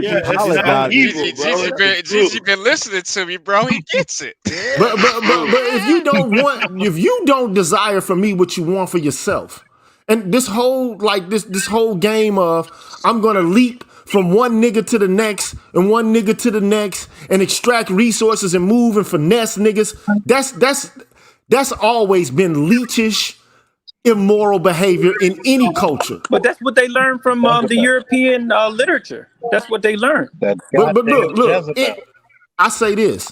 Anybody can be an asshole. A male can be an asshole and extracting resources and be a leech as well as a female. But right now, we don't have the ability to tell females when they out of pocket. Because right now, white women have created this language where women are beyond reproach. They're above it. I beg to differ. I'm a human being. I can make moral judgments and aesthetic and all kind of ethical evaluations just like anybody else can. And if you're working to my detriment, implicitly or explicitly, you're in the goddamn way. Fuck you. Check this out. I hope you die or burn in hell, like Samuel Jackson. I'm telling you the truth. It might sound fucked up for me to say this, but that's how I feel, bro. And I've thought about it. I reflected on it. If you don't want the best for me, even if you're my mother, which my mother wanted the best for me, by the way. I mean, even though like many of the women who I've come into contact with in my life did not. They wanted something for themselves. They wanted to receive resources for themselves, to extract them from me. Okay, and they felt that they were entitled to those resources. Just because in virtue of the fact that they have a vagina, they weren't willing to give as much as they received. If you feel that way and you're a woman, fuck you. If you're a man and you feel that way, fuck you. If you feel like you want something for nothing, if you feel that there's no reciprocity in the relationships that you have, fuck you. Now it might sound ignorant, but that's how I feel. I've thought about it for a long period of time. Hey, Doc. Since when was that ignorant? Stop apologizing. Self-preservation. Stop Self-preservation. No, but see, Hey, Doc, Gigi, this goes back into that thing that Doc Johnson said. It seems like anytime we express any sort of self-interest, we have to apologize for it. Don't do that. Don't do that. The only reason I'm doing it, okay, I'm gonna stop doing it. But like, okay, so let me just say this, right? This is us in here. You understand? I get it. This is us in here. It's like, you know, not only us, this is your channel, homie. You can say what you want to say. Yeah, this is somebody pass out the shot glasses and cigars. Black men are at the point where we pissed off, man. We pissed off to the last level of festivity, man. Say again? What did Samuel Jackson say? I hope you die and burn in hell. Yeah, exactly. Every second, every minute, every hour, every day, every week, every month, every year, every decade, every century or millennia for fucking eternity. If you don't want for me what you want for yourself, fuck you. You ain't shit. You're a bag of fucking nothing. You know what white conservatives are saying right now? They're saying that black women are ruining the country. Please stop it. I've heard them say it myself, like, you know, in these on Facebook in the comments. And you look, if you go to the Black Lives Matter, their official Instagram page, you got a blue check on there. They said Black Lives Matter is saying, don't buy from white people for Christmas. Don't only buy black. Don't buy corporate. Only buy from black people. They got 4 million people on their account, and Fox News is pushing this. And I got to reflect back that who is the main red bullseye target of white supremacy? Is it black women? No, it's us by far. And so if they're getting white conservatives all, you know, foaming at the mouth over racism, saying like dumb shit like, you know, in public, don't buy white, only buy black, and telling the country that, all that does is going to fester a problem that's going to be directed at black men, and black women are going to be seen as weak and docile and needing protection. And it's really like they're drumming up this racism that is eventually going to come back on us, and we're going to have to handle that. I don't think that's true anymore. I think everybody took their mask off and they revealed themselves right in the middle of the bank robbery. I really think that the world is starting to see what the, you know, it's so sad when other races of men say, damn, I'm sorry. like this is what y'all got to go through. I didn't think it was that bad till I dated black women.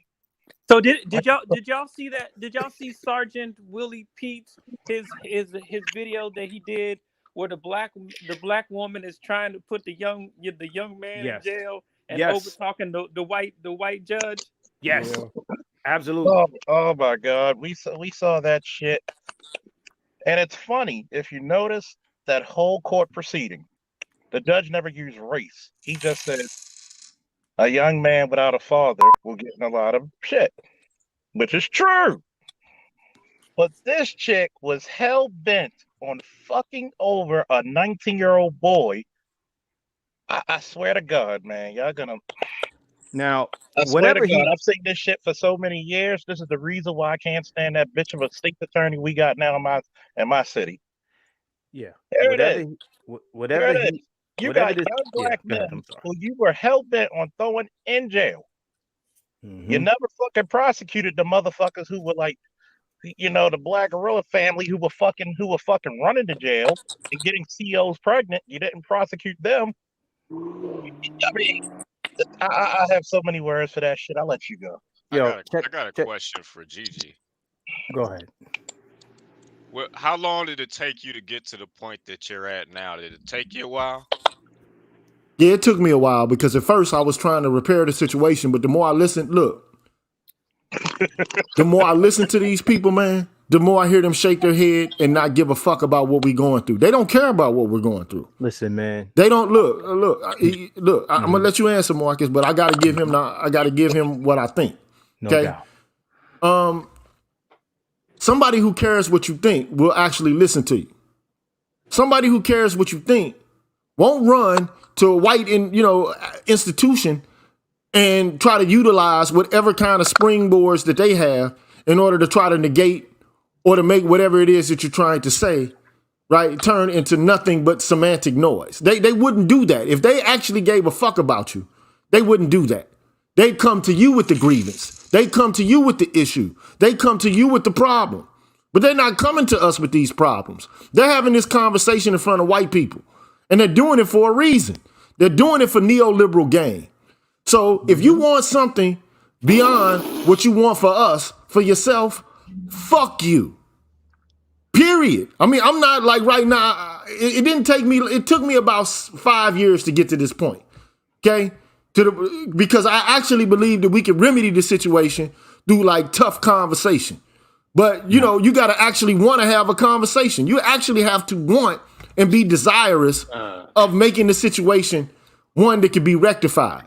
But if you feel like you are a fucking punk in a dick factory and you're happy as a pig rolling around in mud, then there's no conversation. You don't want to have a conversation because the conversation doesn't work to your interest.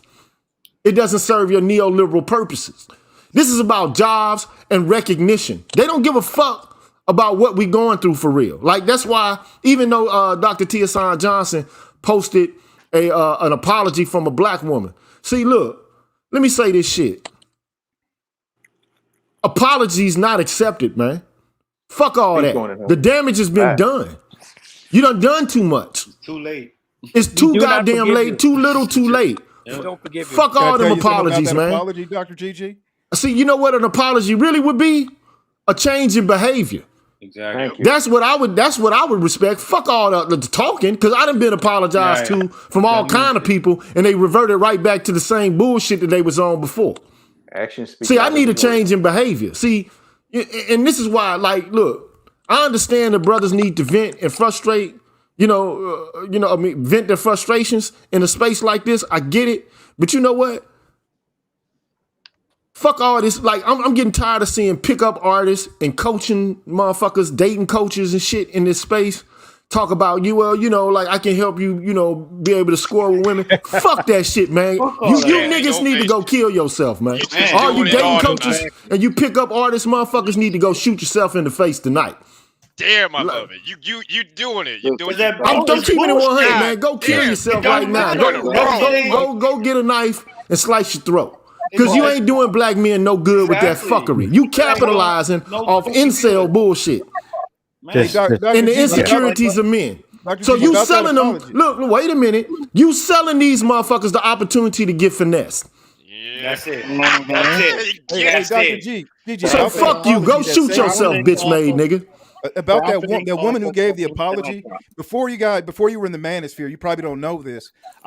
Kid Organic did a video about this. She was in a room full of black women because she's like a motivational speaker. She got a degree in theatrical criticisms. Basically, she basically is a performance artist, and so she's a motivational speaker, and that she does that for a living. Well, in one of these meetings, she recorded herself saying, "White man built this world," she just like an actress. "White man built this world, and black women birthed this world. We're the creators of this world.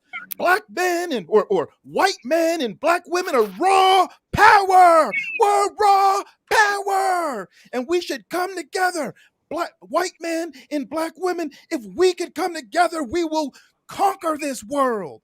I mean, full on. It's just like, there's the white supremacy. So when you see this disingenuous apology, you know what's behind that curtain, man. That woman is completely full of shit. Let me ask you a question, bro. How many conversations have you been in with white folks where they'll act like they're not aware of white privilege, white supremacy, and racism? Department in the military. Okay, so these women that are acting like, right?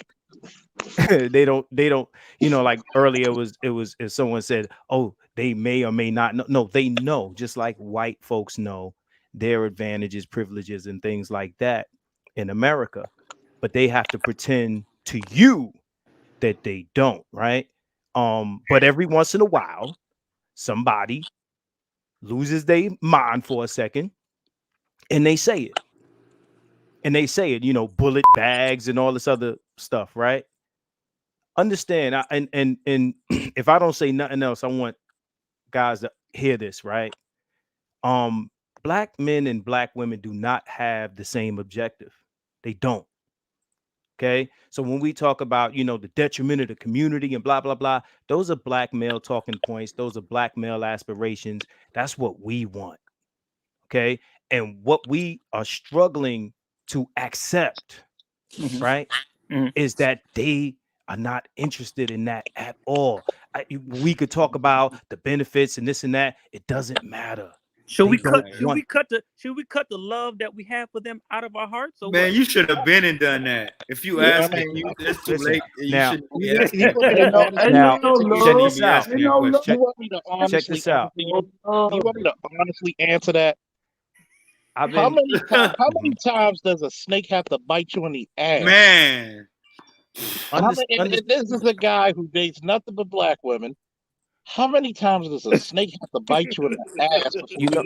You know They why don't bit me quite a many times. Let me tell you why we struggle with this. All right, because black men have it. You know, it's like, you know, white people's like unhealthy relationship with dogs. We have an Oedipus complex. Okay, we see all these black women and we associate them with our mothers. Yeah, and that's why every time they call us out, they shame us. Oh, you hate your mama. Oh, you got to date a black woman that looks like, who the fuck wants to date a woman that looks like their mother? What kind of shit? Hold on. What kind of talking or arguing point is that? Oh, you got to date a woman that looks like your mother. That's disgusting. Like, that is some sick shit. That is Oedipus complex. That's some Oedipus ass shit. Pardon me for the language. I'm just saying, yo, that's crazy. What black man goes out into the world and seeks someone who looks like or reminds him of his mother? And this is the issue that we have. We look at these women as, oh, we compare them, or we get shamed with the comparison to our mothers. All right. So one more thing. Many of our mothers were our first abusers, to be honest, right? But this is the Stockholm syndrome that we have when it comes to this. That's why we're struggling to say we out. Now, Marcus, didn't take a long time for me. I've been talking like this since the 90s. Go ahead, Ian. I'm listening to you. So me having a dream that I was fucking my mother is something wrong with me for having that dream? Was that? Say that again. I said there's something wrong with me having a dream of me fucking my mother. I would say yes, sir. Yeah. I would say yes, definitely. Yes, I'm absolutely. Gonna tell you, like I said in one of my live streams, there's only two options: either I lead or I leave. Either way, I'm good. Yeah. Hey, look. Let me tell you something, bro. I got a picture of Dessalines. Okay, I don't know if you know who Dessalines is. Hey. All right. Dessalines, what does he have in his hand? A sword. And a head. Who is the head of? A white woman, it looked like. Them motherfuckers didn't play around. See, the motherfuckers talk this black nationalism shit. And they talk about like who is an enemy, what we need to be doing. See, look, when they started that revolt, man, they killed mothers, fathers, and babies, bro. Y'all got to go. Your whole culture need to be fucked over. It's done. See, Negroes talk all this game and all this shit, but they ain't ready for this real. They ain't ready for this real shit right here, bro. They not ready for this, bro. I'm at the point like, and mentally they not ready, because mentally they're mentally the average black person is on some old Western Christian shit, some civil rights shit, right? Like Kwame Ture told you directly after the civil rights movement that was dead. Like you need to be moving away from that. And feminists basically came along and took the juice of the civil rights movement, and now they're using the civil rights movement against us. BLM. We supposed to be off that. So we supposed to be all the way off that. Allow us to be a Dessalines? Will God ordain us or condone? Not us? Jesus. Not Jesus. Jesus ain't gonna allow you to do it. But Ogun might. You know, for the longest time, I had cousins. When I got upset with them, they were like, "You need to think of what Jesus did." And I said, "You know what? You are absolutely right." So I got some twigs and branches and kicked over the table and started whooping everybody's ass. And I'm like, but you know what though? Look, here's one thing we do know. That even if you look at the history of, like, say, for example, you know, the Jews or, you know, the Israelites, they were warrior people, man. They were willing to fight for their freedom. White people that like ensconced within the Constitution is the will to fight, to throw off the yoke of oppression. But our mothers told us fighting was evil. Man, fuck all that.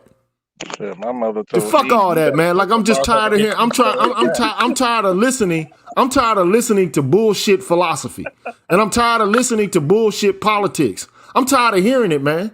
Whether it comes in the form of a woman or a man, whether they black or white, if they on some bullshit politics, I'm gonna tell them you on some bullshit politics. And I also tell people what politics is actually about. And John Locke, man, encapsulated this perfectly. Go back and look at the video on John Locke. You don't have political power if you can't punish people under the threat of death. You don't have it. There is no political power without the threat of death.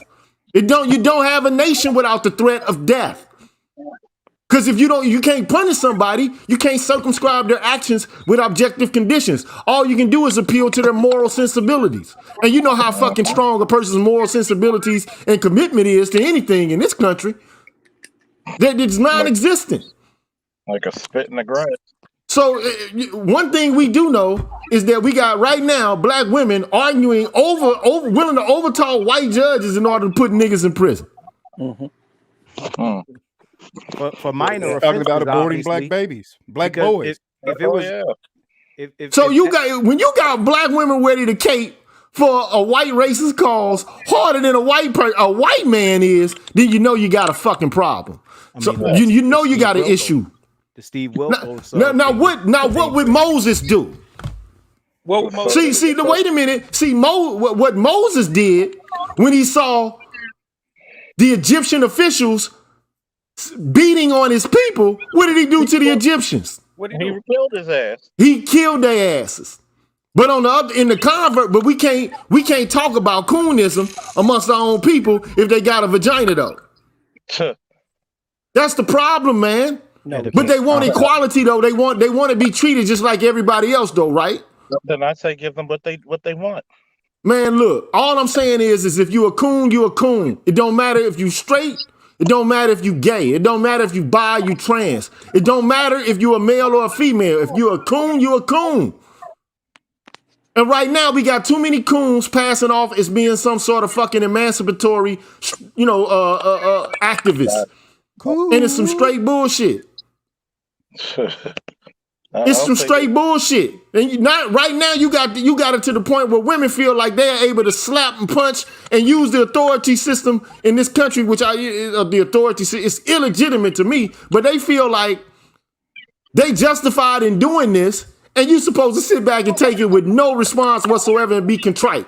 That's why I agree with Marcus when he says there's a strange Oedipal, but I think it's pre-Oedipal. It ain't even Oedipal.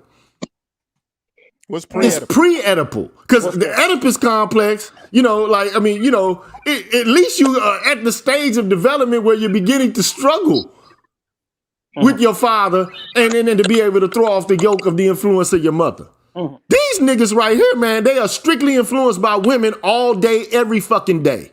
That's why I'm so sick of these dating coaches and these motherfuckers who's trying to teach us how to talk to women, man. Fuck off. If you don't know how to talk to women, by the time you grow hair on your nuts, you'll never get it, bro. Because it's natural, man. This is not something that's unnatural. This is something that you're supposed to be able to do by nature.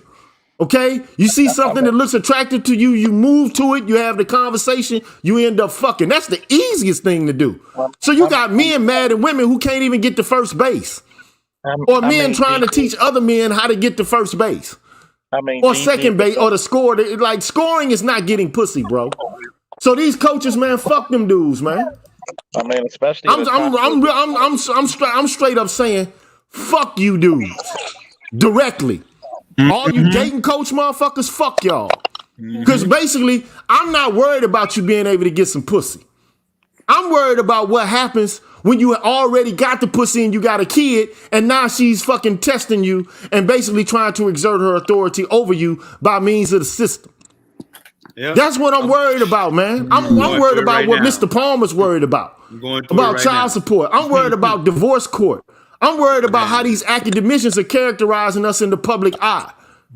That's what I'm worried about, man. And at this point, man, look, I'm worried about that. I'm not worried about you being able to go get some ass. Hey, G, you should already know how to do that. You should not need another man to teach you how to go get some ass. Hey, remember who we're talking about, though. Remember, game coaches, they talk to guys who see as far into the future as the women we speaking of. So understand that the game is the game coach. When it comes to them, they getting finessed to go get finessed. You understand what I'm saying? So I don't feel any. That's why they coons. Those guys, like, if you're a black dating coach, fuck you. So Dion is. So what about Dion Sanders? What is he? Well, at least he's trying to teach game. He at least like, look, I'm trying to tell you what these women are about to do to you as an athlete. I'm prepared. I can respect that to a certain extent, but I cannot respect the guy who has a platform teaching motherfuckers how to be able to approach women. Fuck that shit. Especially since women are so predatory now. And fuck all that, man. What the game coaches should be teaching is exactly that, how to, like you just said, the predatory nature. And what I usually do on Facebook is I talk about exactly that. There's a lot of young dudes that I had to school on this, because again, you get these guys who exist in these predominantly female environments that are not getting put on nothing. When I was in New York a few weeks back, talking to this guy. We shooting a project out in New York. This guy's in his early 20s, and he didn't know what the definition of alimony was. Wow. Yo, listen, it bugged me out. He's like, he's dead ass asking me, what is alimony? I'm like, is he serious? No, he's dead ass serious. What is alimony? Because it's greatness in keeping you ignorant. That's power. Understand, right? This is a real thing, right? So game coaches is one thing, fuck all that. My thing is, when it comes to schooling these dudes on what an uncle or dad would tell them in the absence thereof, you understand? Like, this internet, manosphere, whatever you want to call it, is giving these kids this education that they would not otherwise have, because they around auntie and grandmama and this and that. Holidays come around, Thanksgiving, Christmas and all that, and they're surrounded by a bunch of females who are put up on game about the world and about us. But these men are not put up on game because they're told what you got to do for women, and women are great, women are awesome, and women are perfect, and they're the prize, and all this other nonsense. So this young man doesn't even know what alimony is. See, look, I don't have a problem with men giving men game, but what I do have a problem with is motherfuckers having seminars and shit, and charging motherfuckers $100, and we gonna teach you how to do this at this seminar, and you need to register, and I'm gonna teach you how to approach women and how to get the, that's all gynocentric to me, man. Like this, look, that's all. Look, at some point, this shit should already be settled, man. Like, institutional culture should already have this settled if it's functional. First of all, it all starts with you wanting to see, for me, what you see for yourself in terms of a future. If you don't have that in mind, fuck all relationships to begin with. I don't even want to talk to you. I don't even want to be a part of whatever the fuck it is you got going on. if you don't expect for me what you expect for yourself, and a lot of these women, like, he gotta have this and he gotta have that and he gotta have this and I don't have to offer nothing. You're a disgrace to womanhood if you think like that. And you're a motherhood. disgrace. You are a fucking disgrace to womanhood if you think like that. Bottom line. That's the majority. It just is what it is. You're an indecent, you're a selfish, narcissistic motherfucker if you think like that, whether you male or female. Well, just like the men are taught to kiss up to women, women are told, it's like white people are told that they're better than black people. Black women are told that they're better than black men. That's what they learn. Yes. That's what they learn. So in a way, yeah, we can say what we want about them, but they learn this. Who's telling them otherwise? Nobody is telling them otherwise. No, I know who's telling them, but nobody's telling them otherwise. So of course they look at these things. They look at even what we're talking about, the academic outcomes of black men and all this other stuff that we're dealing with. And then they look at themselves and, with all the help they get from their mothers and their aunts and even the system and their outcomes, tell them that they are better. It's the same as white supremacy. They it's confirmation, it's cognitive bias. Understand, there's nothing telling them otherwise. So of course they're going to believe it. They're going to let me just say this. Let me interject here. Let me interject. I'm not a deeply religious person, but I know one thing. If you look at Proverbs 31, you got to understand it in all of its, its angles. But the first thing you need to understand about it is that this is not some game that his father's giving him. Who's giving King Lemuel in Proverbs 31 game? What's the quote? My son, O son of my vows, O son of my, I won't say the other word because it's going to reveal. Who is telling in Proverbs 31 it's about what a good wife is? A wife of noble character who can find? She is far worth more than rubies. Her husband has full confidence in her and lacks nothing of value. She brings him good, not harm, all the days of her life. Was that Esther? No, this is King Lemuel. Proverbs 31. But who's giving King Lemuel the game on this? The mother is. The mother? His mother is telling him what to look for in a woman and how hard it is to find a woman. The mother said that. The mother's telling her son what to watch out for. But what the hell do the mothers now tell their sons? How to be a better sucker. Look. Oh, my son, oh, son of my womb, oh, son of my vows, do not spend your strength on women. Okay. She telling her son, but you got the fucking coaches out here trying to tell you to spend your energy and your vigor on women. Gigi, may I say something? Shout out to Charles Faulkner. Charles, I followed your lead. I done like you said. The shit, the rubber met the road. She tried to shit test me, and I told her just like this: if I can't lead this goddamn household, I'm leaving. And I burnt out for 2 days. And I'm talking about went sick, went crazy, all the funds, all the leadership, vision, walked out the door with my words. But guess what happened? Oh, you right. I guess I got to follow that lead. You goddamn right. I'm your motherfucking benefactor. I'm the benevolent king. You're not finna treat the benevolent king like shit. I do not argue and I do not negotiate with concubine terrorists. Because I know what y'all are at the end of the day. Y'all descendants of concubines. So says the Dutch. So says the English. Y'all made pacts with these motherfuckers. Wow. And y'all will get down those iniquities. So at the end of the day, man, look, I'm just tired of the daffy dancing. If you are a male or a female, if you're a woman or a man, and you expect something for nothing, just because you are. And like the virtuous woman understands that, okay, first of all, if you're in a relationship, the part you get that you're supposed to get is relating to someone. But you can't relate to someone by means of exploiting someone or trying to have power and control over someone to the point where you work into their detriment. This is the issue that I have. I don't care if you male or female, but it just so happens that in today's culture, it's enshrined into the minds of all kinds of people that they should get something for nothing. Mm-hmm. That they're entitled to something for nothing. That they're supposed to be given all kinds of resources and they're supposed to receive all kinds of blessings for nothing. Now, if you give something, you get something. If you relate to someone, you get related back to. But if you only can relate to yourself, you need to stay by yourself, man.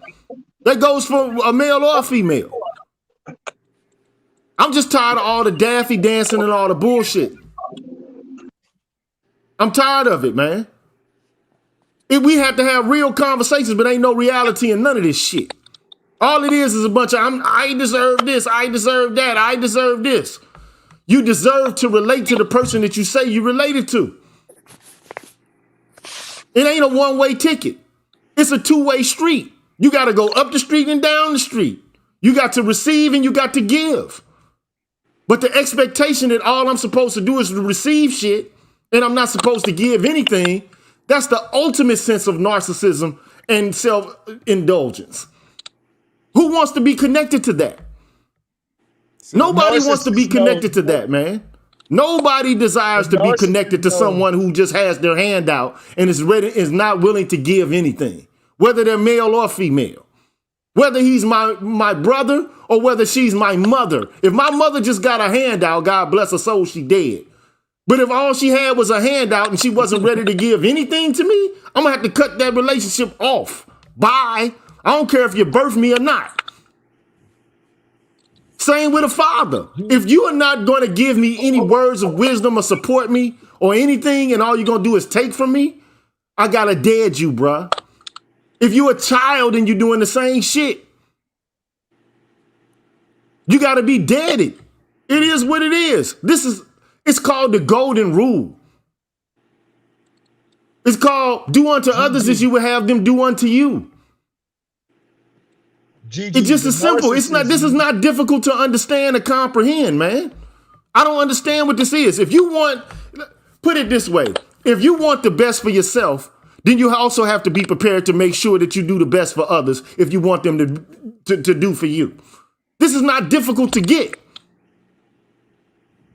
These are simple moral concepts that you learn through didactic stories as a child. And for us to be behaving like children when we reach into adulthood is morally reprehensible to me. I just don't get it. I don't understand what people don't get about this. These things are simplistic, but they're made into something like uber complex.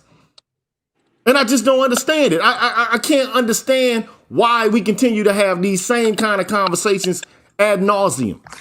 It's an emotional component that we're not getting. What do you mean, Ian? I think that what it is that once we divorce ourselves of our mothers and our women, what do we have? You know what I'm saying? Have we developed strong enough relationships with other men, you know, to give us that social network, you know, to still be human, you know, is part of the issue. The only thing I can say is this, man. You know, and, you know, he's not a member of the Manosphere. His name is Tommy Curry. He's not a member of the Manosphere. But, you know, he does work that can be utilized by black men in the Manosphere. Here's the deal. Most of what a lot of these women are saying in the academy and they have their political orientation is basically built upon the social scientific research of racist white men and women in the 50s and the 60s, man. Yeah. So how you gonna use racist social science from the 50s and 60s to make evaluations about who we are and to render us as caricatures? It's absolutely ridiculous to me, man. We have to be able to understand. Look, we've been through something harder than the hardest cost of the Holocaust. Okay, we went through this. We've gone through this. And at some point, it's moot to try to sit here and throw back what white women have created in order to create, to me, counterinsurgency. All of a sudden, utilize this as a means by which to get the boons of a neoliberal society. To me, it's like you selling us down the river for nothing. Because you really don't get anything from it in the long run anyway. This is the lack of foresight. This is a group of people. I mean, men and women are both, prey to this. But it just so happens that, when it comes to black women, they drank the Kool-Aid, bro. They've been subverted. They done drank the Kool-Aid on this, bro. There was mostly black women that went down there to drink that Kool-Aid down there with that. They done drank this Kool-Aid, bro. Like, you can't. Like, look, at the end of the day, yep. And I'm about to get off because I am pissed off right now because I don't want to say too much more because when I get pissed off, I'm about to say something even more radical than what I said before. But my whole thoughts are, I know it's my shit, but like my shit is constantly being scrutinized as if it's hate speech or like you got scholars right now like I did the last show that are saying this is hate speech. We don't like women or, look, I don't like what women are doing. Blue pill bastard. Am I supposed to like a group of women who are undereducating their own sons? No. I'm supposed to just like that. No. You know the saying, Gigi. Your mama black, ain't she? Said this best. To tell the athlete this. Shut up and dribble the basketball. That's what they want, black men. Yeah. Get the hell up and take it. Absorb it, accept it. Hey, look. And we must also face the fact that most narcissists have no redeeming qualities in them, and they don't know what the word reciprocity means at all. They do. They not understand it. So they understand it. They just been. They understand it. I'm with Marcus here. They understand it full damn well. They get it. They understand it. They just been taught that they don't have to give it to you. Yeah. They playing Game of Thrones with us, bro. Man, look, I'm past this bullshit, bro. Like, you call me a bullet bag. Okay, then, like if a revolution ever came out for real, and it was time motherfuckers to get decapitated. If it ever did arise a situation, them motherfuckers would be decapitated. Sorry. These chicks are taking literally all is fair in love and war. They taking that shit literally in this shit. So they like, yo, man, I can cut off my nigga's head and then get back with him the next day if I so choose. No, man, if you offer me up to my enemies, you're my enemy. It's just simple. This is not difficult to comprehend. Whether you male or female, whether you are straight or gay. If you offering us up to the system to get crushed, then you're part of the issue. You are part of the problem. I don't understand what people understand about this. If you're the enemy, if you're the friend of my enemy, you've made yourself my enemy by default. Now, it's hard to deal with. Now, this ain't got shit to do with red pill and black pill or none of this. This comes with basic common sense. You don't have to have like some sort of allusion to a movie or you don't have to make an analogy to anything other than to your own ability to ratiocinate, to draw inferences. If you say fuck me by collaborating with somebody you know is fucking me, then you basically are fucking me by default, by proxy. It might look like it's doing something for you, but it ain't doing nothing for me. It's hurting me. And if you hurting me, then you got to get hurt back, bruh. Bottom line, you on my enemy list. It's just that simple, bruh. I don't, and you got some down ass black women though. You got some that's down. And then you got some motherfucking traders and collaborators that ain't on your call. Some of them the ops too, bruh. Some of them the ops. Just like black men can be the ops, black women can be the ops. Mm-hmm. They have political acumen and ability just like men. But like I said, Gigi, there's an emotional component because even while I'm listening, I mean, I can intellectualize what you're saying all day, and and of course I agree, but I know deep down there's some emotional wranglings going on, from how I was conditioned. You know what I'm saying? What do you mean Man, exactly? look, Can you go into that a little deeper? look, Well, man, we all been educated to look for love and to yeah, draw connections with other people. yeah, And it's natural for a man to be able to have some sort of loving relationship with a woman.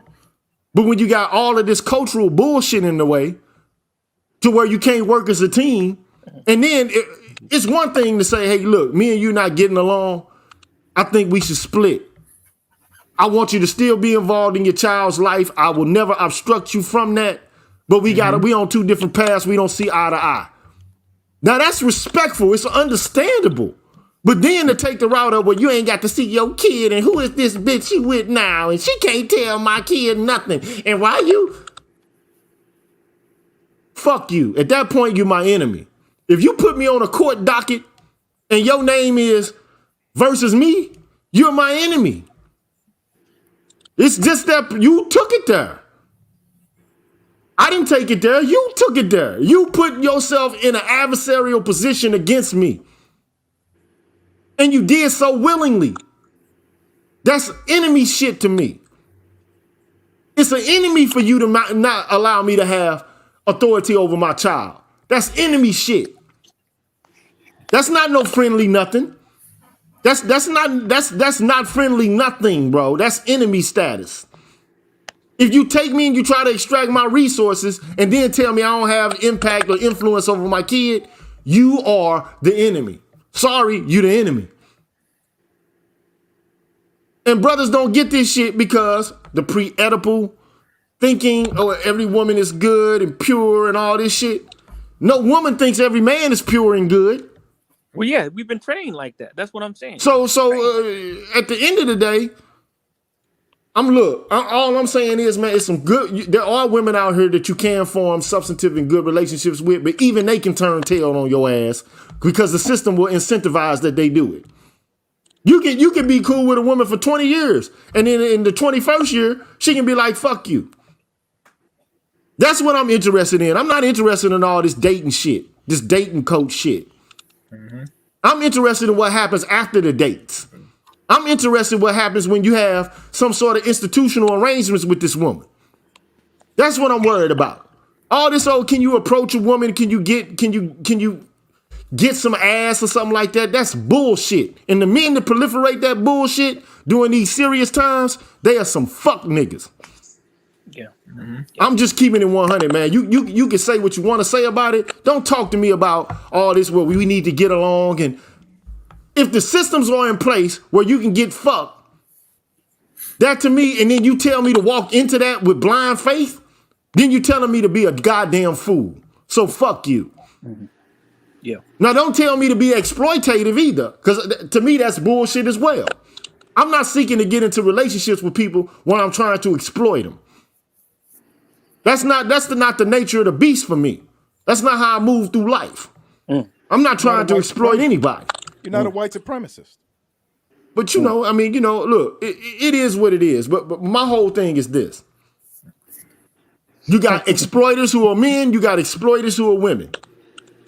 And that's what the way of the world is. But this current paradigm that we operate in is the weakest, wackest bullshit I've ever been exposed to in my life. It's almost like this is one of the worst times for a black man to be alive in this country. Right. Yeah. Like there are a few guys who are actually, getting success in, monetarily or whatever. But fuck, monetary gain ain't the only kind of gain. That's not the subtotal of what a good life consists in. It's part of a good life, but it ain't the only thing to factor in to consider. So how you can be rich as a motherfucker and you can have baby mama problems. So ask PJ Washington. How do we develop the killer instinct to deal with these issues with regarding to the institutional power that these black women are wielding against us? How do we develop a killer instinct to stay, focused on, okay, they are the enemy? Because tomorrow we wake up and be like, oh, okay, they cool as shit. Man, I'm not telling you not to date women. I'm not telling you not to fuck with women. In fact, do it. You understand what I'm saying? But you got to keep your friends close and your enemies closer. But the motherfuckers don't understand that either. Because they say keep your friends close and your enemies closer, because you don't know what your enemy doing to you unless you know what the enemy is. Yeah. Well, the thing is, because men, we generally, that's like the movie Gladiator, when you had the emperor, like he was taught certain values, and then the gladiator was taught certain values. So what I'm saying is that we're taught, okay, physically, okay, when we go in the fight and that's my enemy, physically I'm going to take them out. What I'm saying is I don't know if we have the emotional tools to think in terms of enemy on an emotional level like that with we got it in us because we feel it, because we being enemies to each other. We got the enemy attitude. We got the disposition. Well, I think, Ian, I kind of agree with you, because it's overwhelming for most men to accept that black women, like a large percentage of black women, are white supremacists. That's hard for people to accept. Yeah. So instead of dealing with that reality, they go, no, they're just broken. If I just have big, wide, strong shoulders, I could put them on them and we could work this out. I don't need to get married before we have kids. We'll have kids and we'll work it out. We'll get married later. And then they end up getting torn out the frame, and the cycle continues. But even if you get married and have kids, it's even worse if you go through a divorce. Yeah. I mean, I ain't gonna say all lawyers are scum, but there are some scummy lawyers, and their strategy is, well, you can claim abuse or some other sort of bullshit, and you can get the kids, the house, the car, and he ain't even got access to none of this, belongings, none of this. See, look, go back and look at the actual Red Pill movie and men's rights activism in general. It ain't about hating women. It's about securing rights to protect men and their bank accounts and their ability to be able to live a life productively when they split from women, and have access to their children, who is just as much theirs as are women. It's just simple, man. This, like, people are making this shit like rocket science. Like, and using awkwardness between men and women as a means by which to profit and to gain some sort of revenue or some shit. Man, fuck all that. That's why I'm not interested in having all these goddamn conversations with individual women on, like, social media network sites and all of this, trying to talk to them and argue back and forth. To me, that's some bullshit. Because if you got the institutions behind you, they can do whatever they want to, whenever they want to, arbitrarily. And that's the issue. That's the issue the men been speaking about, like Paul Elam. From the beginning, like, dude, go, man, look, I'm not telling you not to go fuck around and have, a woman and deal with, what you want to, but understand that what you're doing is you're playing Russian roulette. You're looking for a unicorn. And even in the past, you got King, look at it. I'll give you the words, you can see them. Even in the fucking ancient Israel, you got a mother telling her son it's difficult to find an honest woman. Don't give your energy all up to him. Don't do that. I'll show it to you. It's like, this is old. This is old. And women should be giving their sons this game.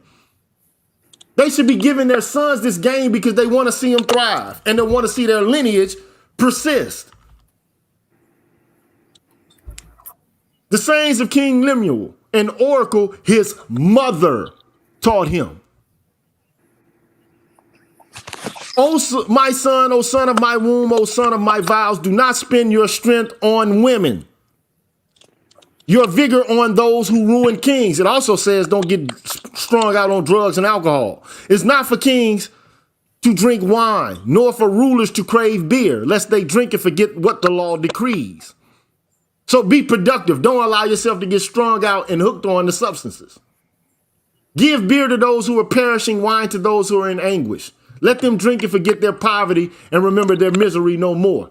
Speak up for those who can't speak for themselves, for the rights of all who are destitute. So don't look down on people and say, I'm better, I'm more valuable than you are because I'm in a higher status position than you are. We're more That's educated. fuckery too. And a lot of guys in this space are on that bullshit. Look at me. Look how successful I am. And look how you're a beta male and all of this shit. I'm just saying, like, speak up and judge fairly. Defend the rights of the poor and needy. Now, all of this is connected together. Now, I'm not saying I'm religious. I'm just saying there is game being taught here. Right? A wife of noble character, who can find? She is worth far more than Ruby. She's worth more than that bag you chasing. If you can get one. Her husband has full confidence in her and lacks nothing of value. She brings him good, not harm, all the days of her life. She selects wool and flax and works with her hands, meaning she's ready to get it in. She ain't just trying to sit and be a kept motherfucker looking to finesse. She is like the merchant ships, bringing her food from afar. She gets up while it's dark. She's a hustler. She provides food for her family and portions for her servant girls. She considers a field and buys it. She's entrepreneurial. So it ain't saying be a subservient dumbass sitting back while the man making all decisions. She actually making decisions to profit the institution of the family. Out of her earnings, she plants a vineyard. So she bringing money to the table. She bringing the bag to the table. She ain't trying to get a Brazilian butt lift and get likes on, garner the attention of different Negroes. She out there trying to make sure that her family is getting it. She ain't fucking her son's best friend. She ain't got a red table. Talking and telling all her business. That's not a virtuous woman right there, bruh. You know what I'm talking about. Like, this shit is rocket science, man. She sees that her trading is profitable and her lamp does not go out at night. In her hands, she holds the distaff and grasps the spindle with her fingers. She opens her arms to the poor and extends her hands to the needy, meaning she ain't a selfish, generous, money-grubbing asshole. You understand? Now, understand that this is a woman for a man. Now, if a woman is for another woman or whatever the case may be, she for a different whole set of people than you. Only deal with people that's for you. If they on that other shit, then let them be on that. She keeps herself up. She is clothed in fine linen and purple. She ain't walking out the house with a bonnet. Huh? Her husband is respected at the city gate, and part of the respect that he receives is related to the woman that he got. Now I'm saying if you're going to do it, you got to do it right. But right now, it's hard to do it right because all of these chicks, man, I'm swear to God, man, you hear them call in to these dudes with these shows like Kevin Samuels. They calling in saying, what can they get? I want a man like this. They looking for something. This woman right here, King Lemuel's mother would be like, avoid that motherfucker. Stay far away from them motherfuckers. Facts. Don't get nowhere close to them motherfuckers because they not ready to get the distaff in their hands and do nothing. Not for the man and not for the institution of the family. They are willing to bring harm, not good, all the days of their life. And that's just the unfortunate truth, man. Like this ain't, I'm just tired of like going through this rocket science shit. Until you get like, all I'm saying is you rolling the dice nowadays to find a woman like this. You're rolling the dice. When it snows, she has no fear for her household, for all of them are clothed in scarlet. She makes covering for a bed, blah, blah, blah. She makes garments and sells them. She is a hustler. She getting the bag. He ain't trying to restrict her movement and her ability to make money. But she ain't taking the money saying, my money's my money and your money is my money. She doesn't have that mentality. This is a pick me, I guess. You know what I'm saying? These same women who consider themselves to be Christian or whatever the case may be, they don't go back to this and then they say, ain't no men worthy of none of this. They say, if she could do all that, why would she need a man? Y'all remember that chick, the guy who gave his girlfriend, a lot of money. They were sitting in a car. It was I don't know. It was on social media. But he gave her a lot of money and said, "Oh, do with it what you want." And she was like, "I'm gonna take you out." Yeah. A lot of women live in a fantasy, bro. That's all you have to know. Hey, man, like they say, charm is deceptive and beauty is fleeting. The wall hits. Even this is mama telling them about the wall. Charm is deceptive. Beauty is fleeting. Mm-hmm. But a woman who fears the Lord is to be praised. Huh? She's playing a long game, not the short Give game. her the reward she has earned and let her works bring her praise at the city gate. Now you got women who want to be praised, who's thoughts and shit. Mm-hmm. Who's sluts and claim to be sluts. I'm a slut. I'm a city girl. I don't cook and I don't clean, but I got this ring. Yes. Come on, bro. Like all I'm saying is, men didn't break the code. Because there's a lot of men out here who are desirous of having substantive relationships long term with women so they can build a legacy. Mm-hmm. That's what they want. And I'm not into, like men, getting women and then acting like, okay, well, you just do everything I say. That's not reality, bruh. Anybody that deals with a woman who's ever dealt with a woman in life knows that shit ain't gonna never fly. You just do everything I say regardless. Who's had a relationship like that? Who can honestly say they had a real relationship like that? You're a goddamn lie, especially as a black man, you're a damn lie. Because you're going to get resistance every goddamn step of the way. So, but the reality is, I have met some women who've been down and I wasn't ready. I'll say that. Who I think would have been down for me, but I wasn't ready. But understand, like all these so-called badass women out here, charm is deceptive, beauty is fleeting. So you might have to have some different standards when you decide what you're going for in a woman. It ain't necessarily that fat ass. It ain't necessarily that cute ass face. It might be something different that you're looking for. Maybe it's some other kind of qualities that you might need. Because you can look good and be a rotten motherfucker on the inside. Everything that look good ain't good for you. But you know how men all they love is I thought BBD taught you this shit a long time ago. Never trust a big butt and a smile. But y'all ain't learned that back then, I guess. Y'all was too young. Don't just trust a fat ass. It look good, but it don't necessarily mean that it is good. What's the standards and the values of these chicks? You got to think, man. You dealing with a whole bunch of Brittany Coopers nowadays, bruh. This is the mentality they have. Oh, and then it didn't start with her, bruh. You saw that movie about the disappearing Negro family with one of them white dudes, and you got a whole bunch of black girls sitting around. They all pregnant or either got babies already. And the one girl was like, a man's not necessarily essential or substantially important to the family. Mm-hmm. You remember that? This is how they think, bro. She ain't the first person to say it. They've been thinking like this. So if a woman thinks like that, man, you don't need to be associated with her. But it's a hard thing to do, to tell, because they all got the charm is deceptive. Because they ain't saying that when it's going down, is it? Charm is deceptive. Because most women ain't going to want to be don't want to act like they're a one-night stand.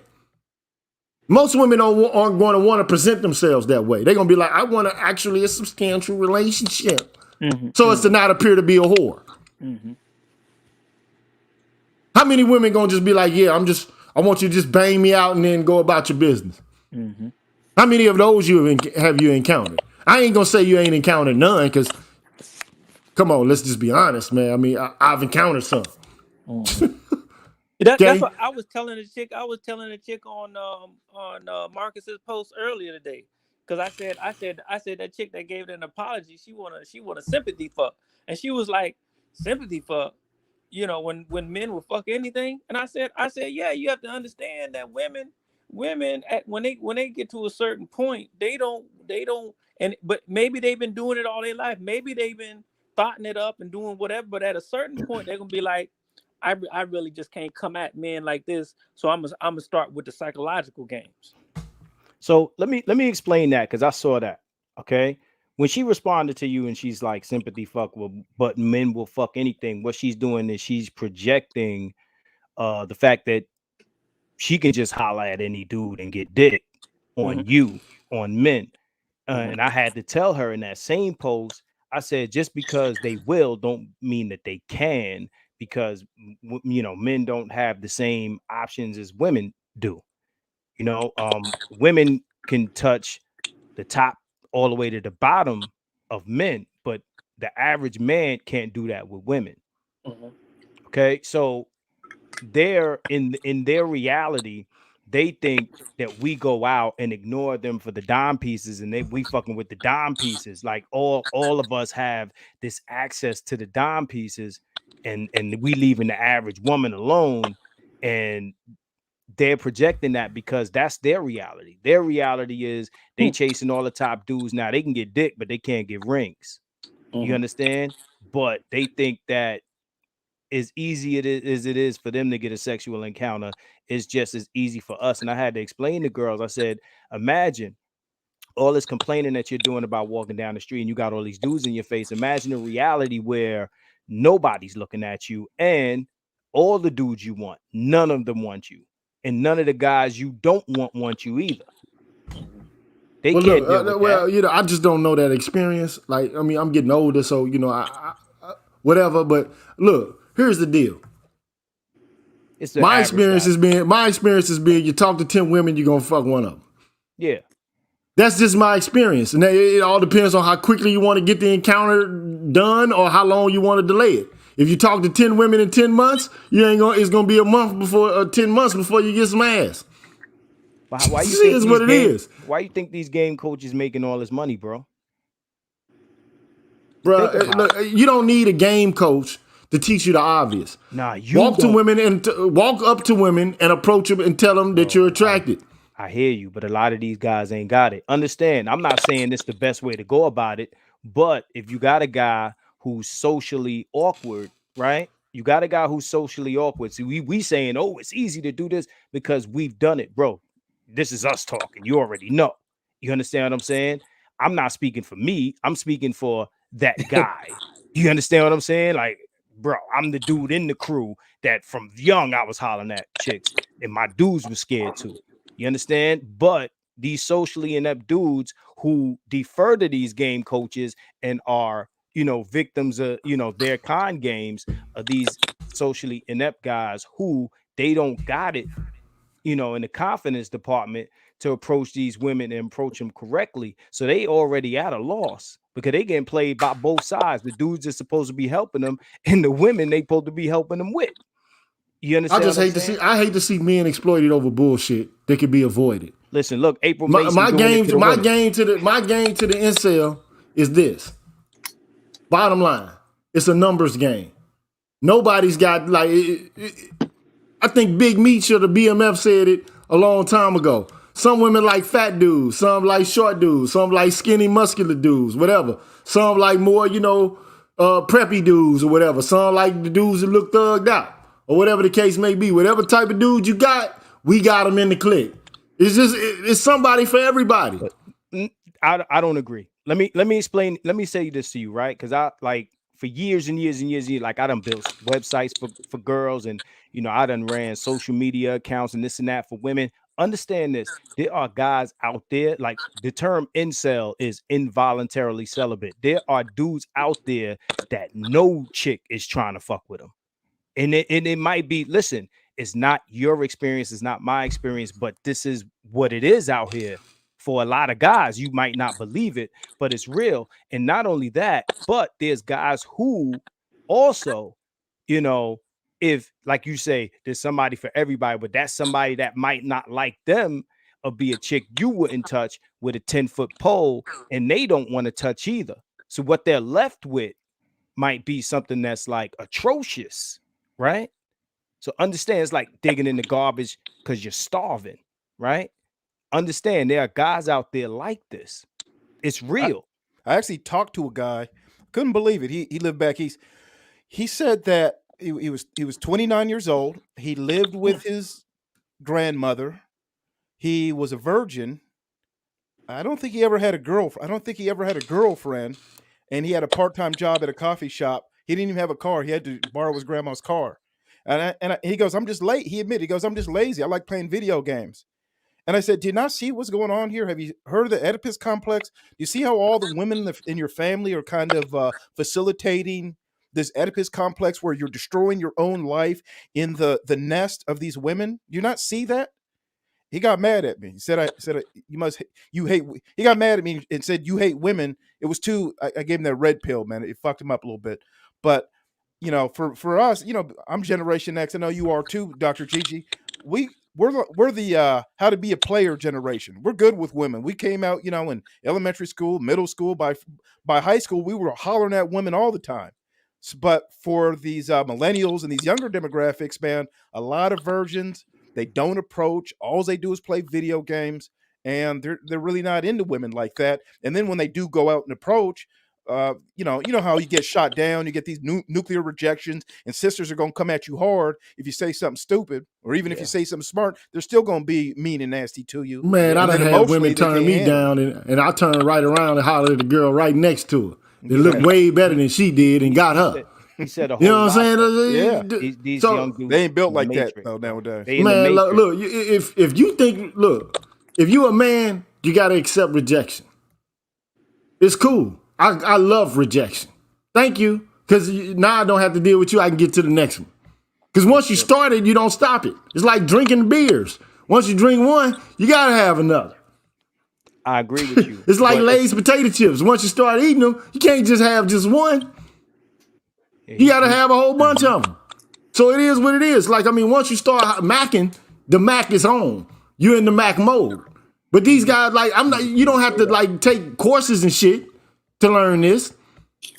You know, I mean, it don't take a lot of energy and effort to understand. Get your mind right, get your body right. Like, you can play video games. Fuck, ain't shit wrong with playing video games. It can't be the only thing you do. But you know, like, have fun. Engage in recreation. If that's something that you do for recreation, fine. But don't let it be the only thing you do. Don't let it be, you know. They do that and then watch porn. And then they jerk the little sausage, and then they don't want to go even talk to women anymore because they're satisfied. Yeah, but you know, hey man, look, I'm not here to talk about guys jacking off or whatever the case may be. I think most guys, to some degree, you know, if you have reached age at some point, you probably hit your dick or something like that. Okay, but at the end of the day, you know, like, you can't just that ain't satisfying forever. But fucking your hand, you know what I'm saying? Like, at some point, you're gonna want to taste the real thing.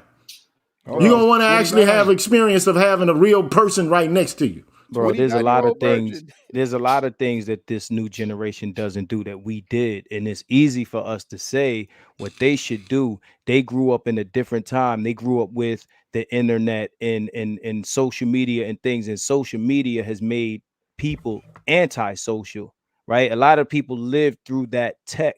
It's the matrix. They're plugged in, so they're not learning personal real world interactions like we did. So is very difficult, right, for a lot of us to imagine that being real for them. But just like these kids that, you know, when they getting ridiculed on social media, instead of logging off like we would or blocking people like we would, they committing suicide because that's real for them. That world, the social media matrix, is real to them. For us, is a computer, and we can go face the world because we existed in that time before it. You understand? But I feel sorry for these dudes then, because I've never in my life slid into somebody's DMs. Never. I mean, like, I've never done it. You know what I'm saying? Like, I don't even understand the concept. Like, okay, I see your profile. I'm gonna hit you up on the profile or some shit. Like, yeah, well, for these young people, they don't even exchange phone numbers. They say, well, just give me your Instagram. Give me your Snap. Yeah, what's your Snap? Phone number's dead. They don't even do phone numbers no more. It's not. Yeah, it's not like it used to be, bro. Sure, it's not at all.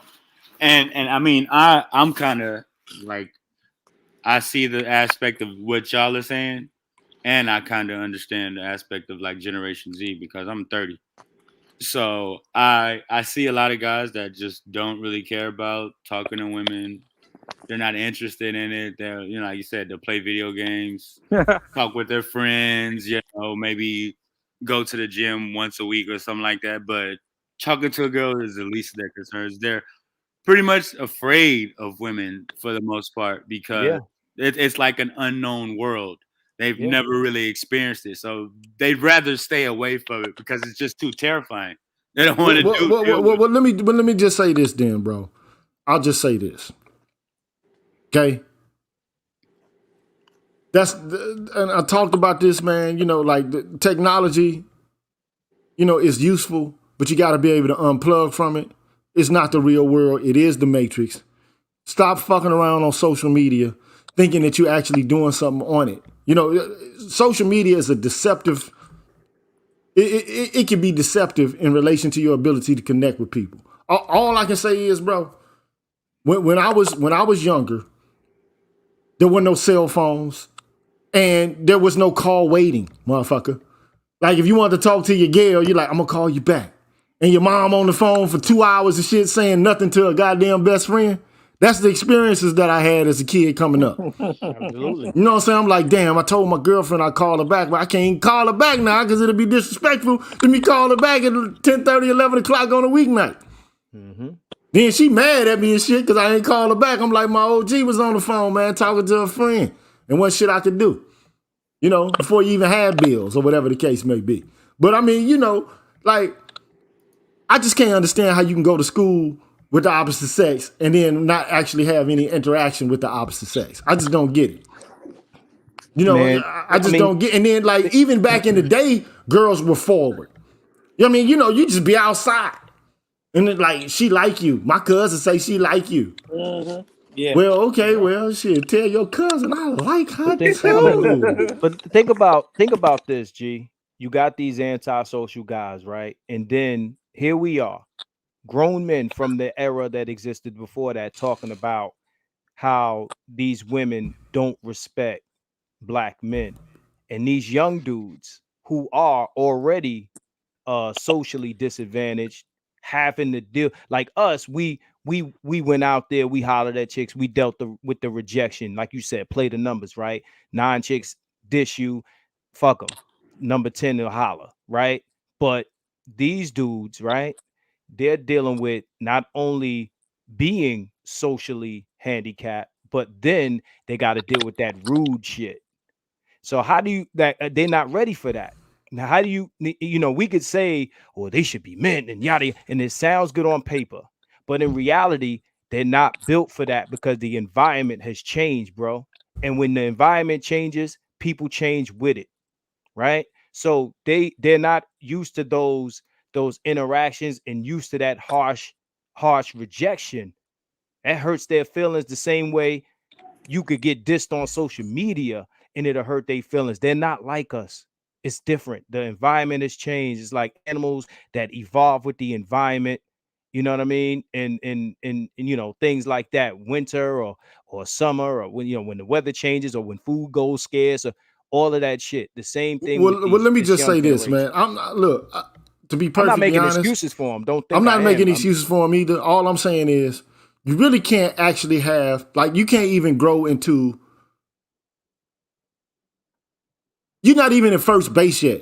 How you know you can't even say that you really have a disdain for chicks and know what evil they can actually exact on your life if you ain't even actually been to first base yet. Like if you're a virgin and you ain't really even approach women because you're too scared to, or they reject you on social media, then you really don't have an understanding about like what you actually getting into. You don't like the game before you even got in it. It's scary. It's scary. So my goal, my whole thing has nothing to do. I hate to say it, fellas, but that's not part of my program or platform in order to try to get you, in the connection with the opposite sex or to teach you how to do so. My goal is if you're already involved or, you're already interconnected inextricably with somebody, that you don't get taken to the cleaners and get treated less than a person. That's what I'm about. I'm about how your image is in the public media, right? But to some degree, I am interested in these guys precisely because I'm gonna tell them, man, look, you're a child of God just like everybody else walking this planet, man. It is what it is. You're a child of God just like everybody else is. I don't care what you look like. I don't care, like whatever. It's somebody for you out here. All you gotta do is be persistent. If that's what you're in search of. But in my viewpoint, it's still gonna be a problem or an issue finding a good ass woman regardless. So this is the problem that these dudes face, because the first instance that they do have of a shot of ass or something like that, they're gonna be like fucked in the mind. They ain't gonna even know what to do. They're gonna be caught into the oxytocin of the situation. They're gonna be chasing the dragon. They're gonna be turned out. If the first time you touch a woman is like 25, 30 and you want to marry her, you already done lost the game. You're supposed to have been, testing the waters for quite a bit of time. Ain't no if you're a virgin test, at 30 bro. years old, does it still work? I'm wondering if it would still work. It was no waters to test. Again, there's no social arena. People are on the internet. People are sitting in the club and be in their phone. Right? Man, So, I'll tell that motherfucker, hey, I didn't even talk to young chicks in the club. You know what I'm saying? I mean, like, dog, I swear to God, it might be risky behavior. I done been in the club and I'm 40, every bit of 45, 46, talking to a 21-year-old. Next thing you know, I got my tongue down her throat, my hand down her pants. At the club. In front of everybody. You comparing yourself to these guys, bro. You're not the same animal. You're a saber-toothed tiger. I'm not even a saber. I am not even a saber-toothed tiger. You're a saber-tooth. Compared to them, they are house cats, and you're a saber-tooth. Facts. That's and facts. You the saber-tooth. Like, what's wrong with this house cat? I'll go hunt for mine. I'll eat a motherfucker. And this house cat waiting for friskies. And you, bro, you just gotta ask for him. All I'm saying is this, man. If you don't take a risk, you get no reward. I don't give a fuck. I don't care if you're a millennial or Generation Z or Generation X. It's the same in business or anything else. If you take no risk, you receive no reward. But bro, none. These young boys don't have men. Now you're saying, well, I'm not interested in that. So those guys will fall prey to the game coaches because they got to look up to somebody. Somebody got to tell them something. They're looking for some older guy to tell them something about the world around them. There ain't no dude in their house to put them on. Their moms can't tell them. If we don't tell them, then they go and talk to PUA, whoever. I ain't gonna say no names because I know a few of them, right? Well, we'll put it this way. We'll put it. Let me, because I see the songwriter son NY. He's a gay brother. Peace to this dude. But for the most part, man, look, the reward is having a connection with somebody. It's just simple. Like, I mean, you can't connect if you don't even make an attempt to connect. And while you make an attempt to connect, I'm pretty sure the same shit goes on in the gay world. Every gay man you approach, it ain't just like everybody's a free love. Everybody accepts everybody unconditionally. No, the shit don't work like that. You holler. Sometimes you form a connection. Sometimes you don't. Sometimes the connection is quick. Sometimes the connection might be slow.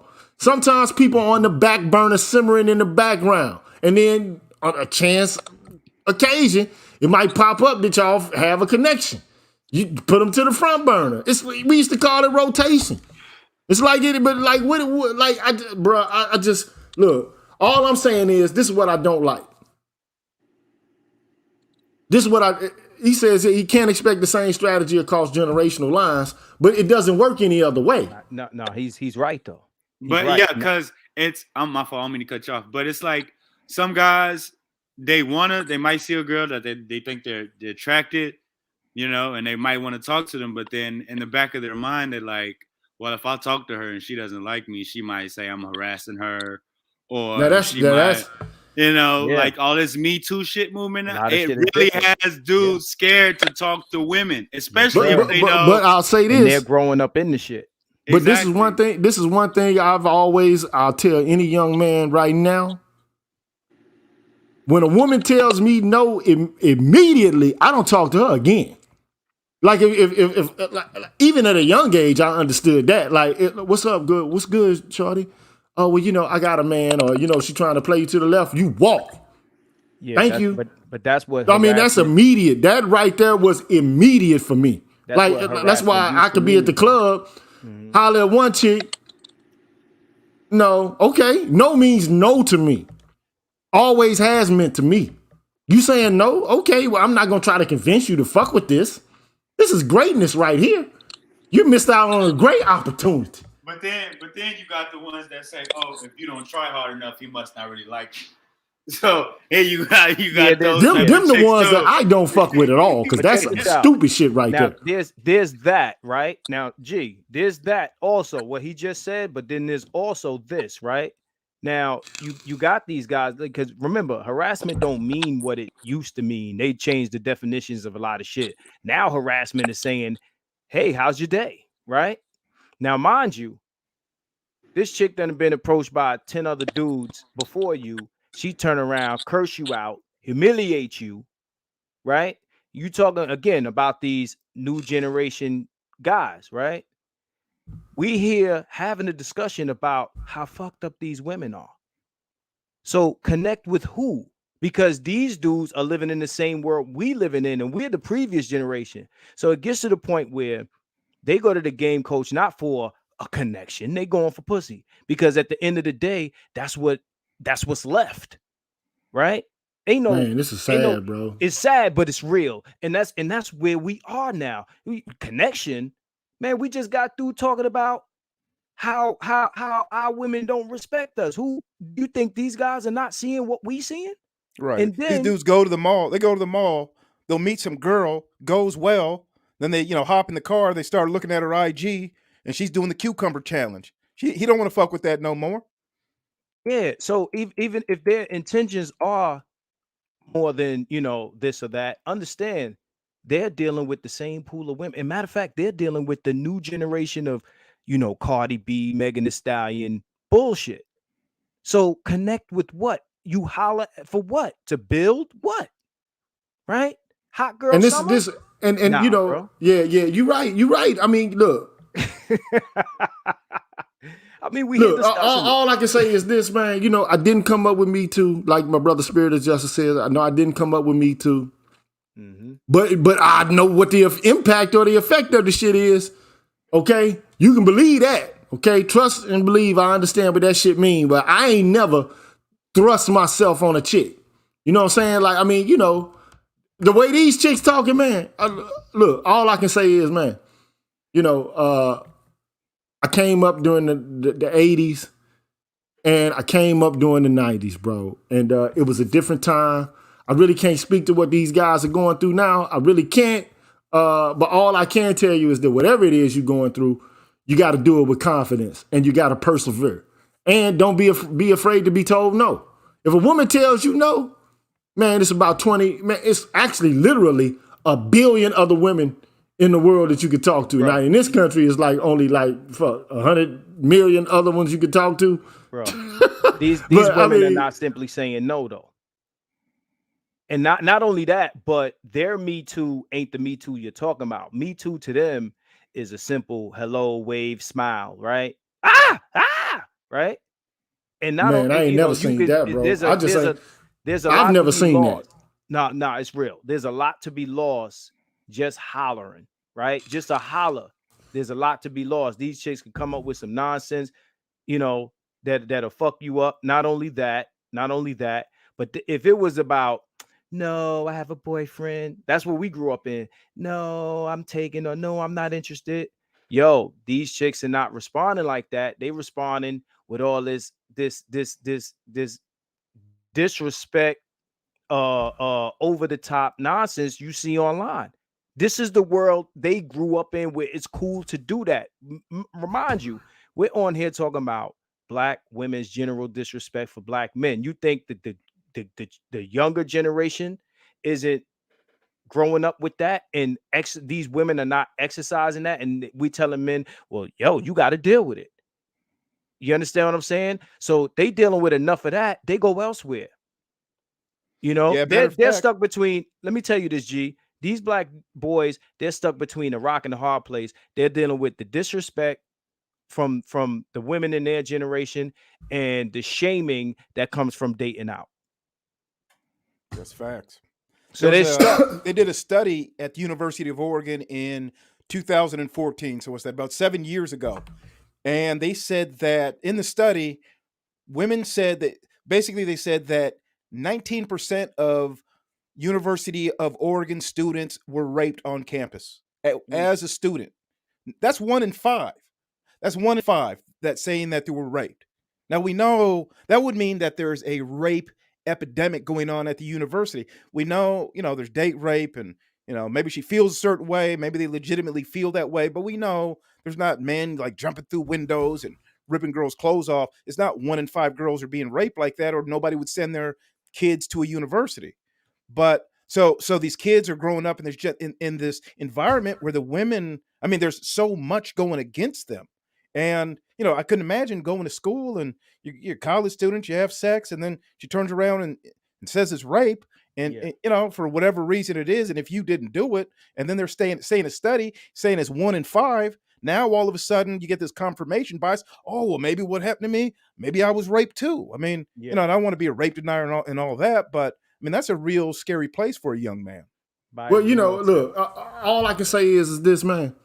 It's a hell of a time to be alive, man.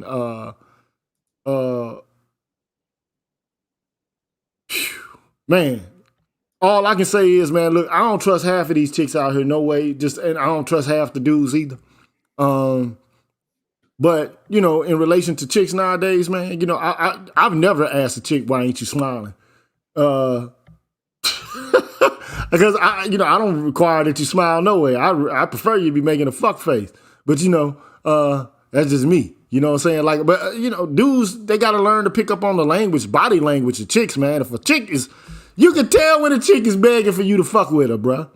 But that's only if you got experience, though. You know what I'm saying? If you don't have the experience, I guess you wouldn't understand that. If the only thing you have is interconnection with women and people through social media, you wouldn't understand that. But if a woman is making direct eye contact with you across from a room and looking at you and then looking at her friend and look back at you, that means she's trying to fuck with you. Go rap to her.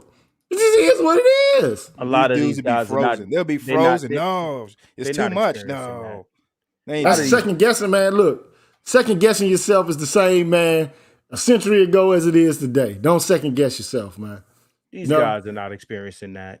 The average guys are not sitting places with girls staring at them. Nah. Come on, bro. Like, dude, or do nightclubs still exist? Yeah, they do. But these girls, do hookah lounges still exist? Listen, bro, these girls be in the nightclub dance with each other, bro. They always dance with each other. Look, you already know the nightclub, hierarchy. The dudes, the balling dudes come in there. They take the baddest chicks because all the chicks want them, right? Once them dudes is out there, then on down the line, right? So it ain't, look, the average dude. Girls talking about, oh, I ain't fucking with no average dude. That's why Kevin Samuels popular. They want the spectacular top, it never settle. They want the best dudes. So these dudes sitting up in there, these chicks is giving them no attention, bro. Like G, listen, again, me and you are not far in age, man. We grew up, man. We grew up in that time where you went for it. You know what I'm saying? And but the risk was lower for us than it is for these kids. It was lower for us. So it's easy for us to say, yo, we got to do this and we got to be this way. It's a higher risk game. It's not a game for them now. Like even what homie said, what you say, 1 in 5? I'm curious as to what they're calling rape. You know what I mean? Look, that's already been debunked. That whole claim that 1 in 5 college students are getting sexually assaulted and raped and all this, that's already been, because that would mean that, like, come on, bro, that's absolutely absurd. Bro, that's just absurd. The fact they could even produce those type of numbers says something about the dating environment. So I looked up a study here too. typed in millennial virgins into Google, and what came up, they said that for millennials, 12.6% of millennials are virgins until the age of 26. 26. Damn. But that's got to bro. be for white dudes though, because black boys still have the earliest sexual debut out of any demographic in the country. Don't sleep. I wouldn't say that.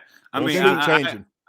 I agree to an extent, but for the most part, yeah. I'm just telling you what the data says. You know, we can talk about like what people feel like. All I'm saying is the demographic with the earliest sexual debut out of anybody, any population in this country, are black men. We're the most over-sexualized as well. I mean, yeah, I'm about to say that. That don't we're the most. Yeah, so that's expected. Not saying it's a good thing. Not saying it's a good thing. Exactly, because that's what we're seen as, you know. All these geek boys ain't experiencing early sexual debuts. I know a lot of dudes, right, that they got their first piece real late. Okay, that's what I'm saying. Like, I think that because of what our reality is, it's hard to look outside of our reality to imagine what their reality is, because it's changed so much in such a short period of time. The risk versus reward is not the same for them as it was for us. Yeah, you're right. You're right, man. Look, it's a lot at stake for them. You know, but you know what, man? You know, I feel sorry for those guys then, because I don't even know what their experience is like, man. But I don't like people who prey upon those guys either. You know what I'm saying? I don't like guys that, you know, have seminars and shit like that. And because that game is free.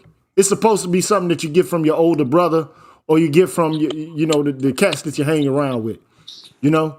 And the cats I used to hang around with had a language, man, called the scats.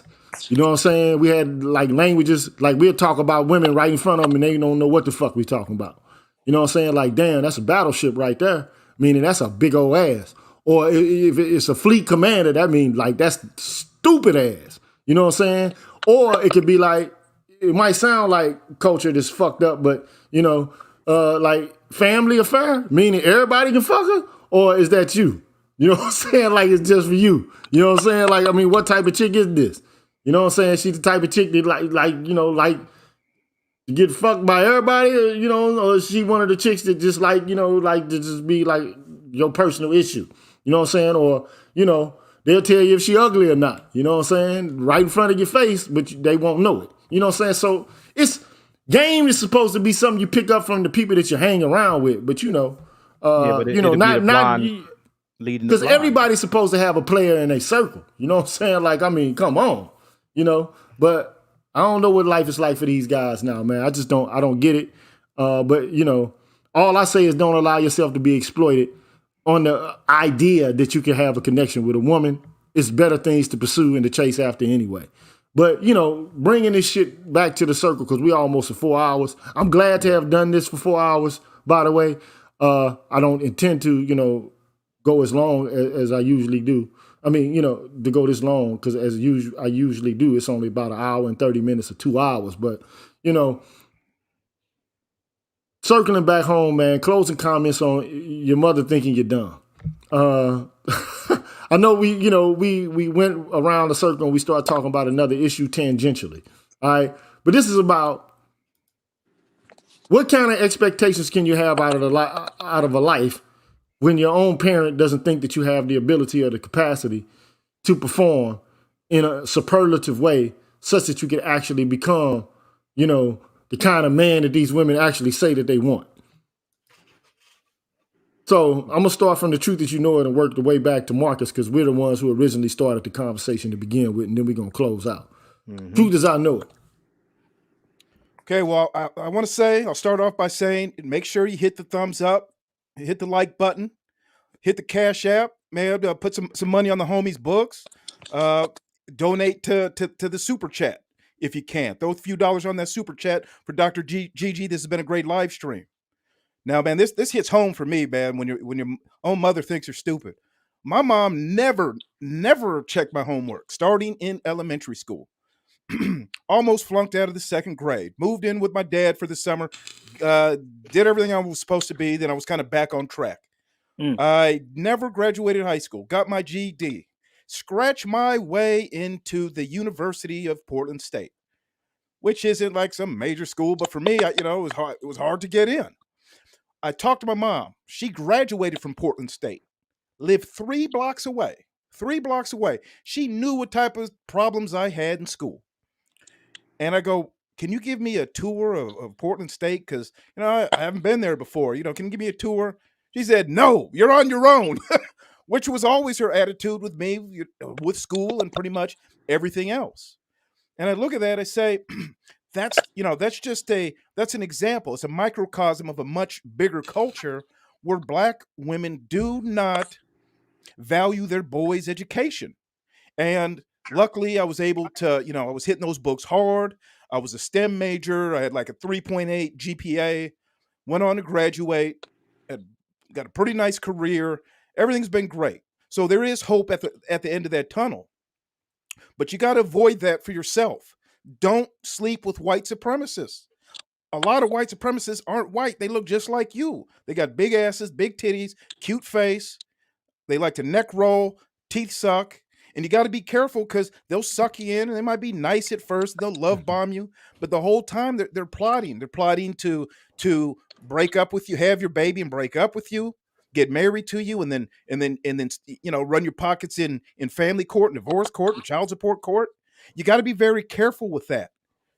As a man, you've got a lot of options out here in this world. As a Black man, 99% of us want a Black wife. We don't want nothing else. But the reality is that them days are over for a lot of us because Black women really don't want the same things that we want. And that I guess that's okay. I mean, there's nothing really we can do about that. The only thing we can do is hold ourselves accountable. So if we're going to hold ourselves accountable to a high standard. If you're going to have children and you're going to have boys, make sure the mother of your children is just like that woman in Proverbs 31. And if you want a woman like that, you're going to have to talk to women about core values, because that's what that was all about. It's all about core values, family structure, family lineage, two becoming one. That's all about core values. And if you stick with that, that's timeless, regardless of social media, the environment, all that. If you can deal with a woman on her core values, you have a really good chance of getting what you want. I'm out of here, Dr. Gigi. Thanks for having me on. Peace out. Truth as I know it. Thank you, brother. Appreciate you for being here, man. Thank you for the bombs.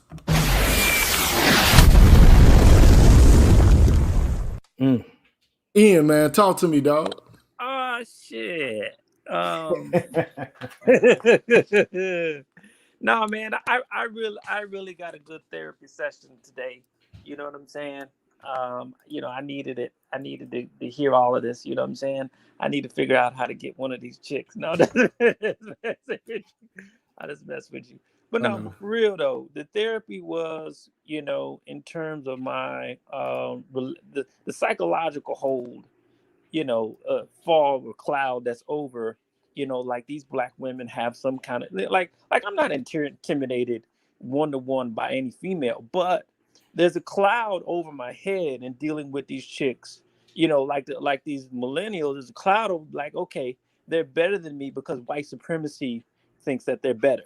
You know what I'm saying? So that gives me pause, in my ability to interact with them, because I feel like, okay, the society says that they're master and I'm not. You know what I'm saying? So this was a good stream where I understand, like, okay, I need to challenge that notion that just because a white man told this bitch that she's somebody, bitch, but you're gonna have to prove to me, show me like the state. You know what I mean? So I'm good. I hear you, brother. Peace out, man. All right, I'll holler at you on the next one, man. Peace all out. Right.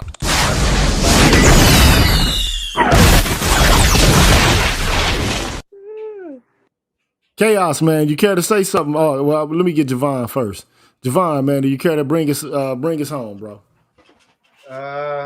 Yeah. I mean, best thing I can tell the young brothers out here is improve yourself. Don't focus on a woman, because a woman is just a distraction. And if you didn't feel love at home from your mother, understand that's not your fault. That's her fault. She had a problem. She didn't know how to love you. Okay. So don't hold it against yourself, and just be the best man you learn to be, and keep like-minded men around you to hold you accountable, so you can always be the best version of yourself. That's Words all to live by, man. Yeah, I Appreciate that, brother. Appreciate you, Gigi, for always holding it down for us brothers. All right. Appreciate it, Javon, man. Take care of yourself, brother. All right, brother.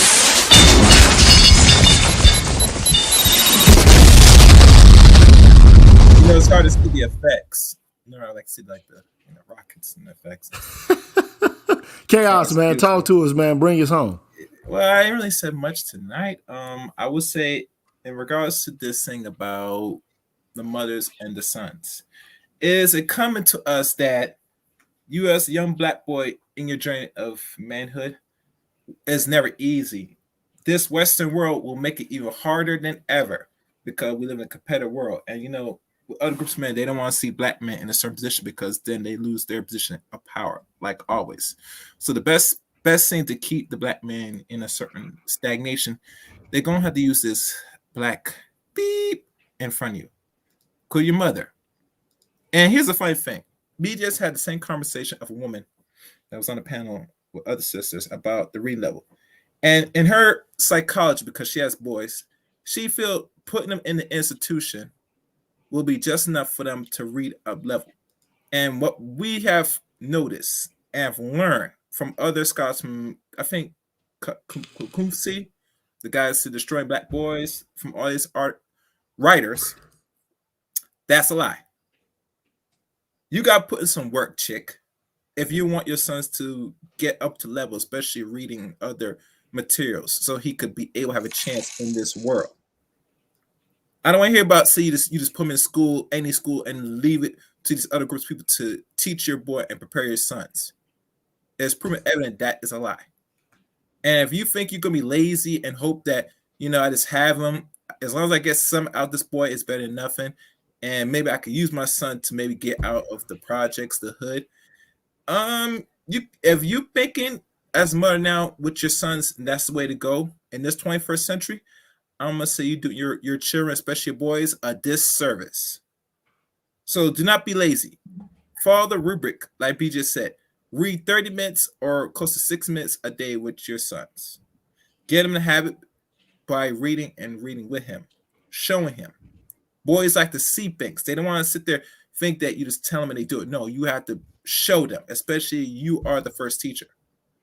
And if you think you're not capable of doing that shit, then by all means, you need to give your sons to the father. And I think most boys that's born from parents, if they are so-called co-parent, if there's such thing as co-parent, I think there should be a standard where once that boy hits 9 to 10 years old, you need to transfer him over to the father at best.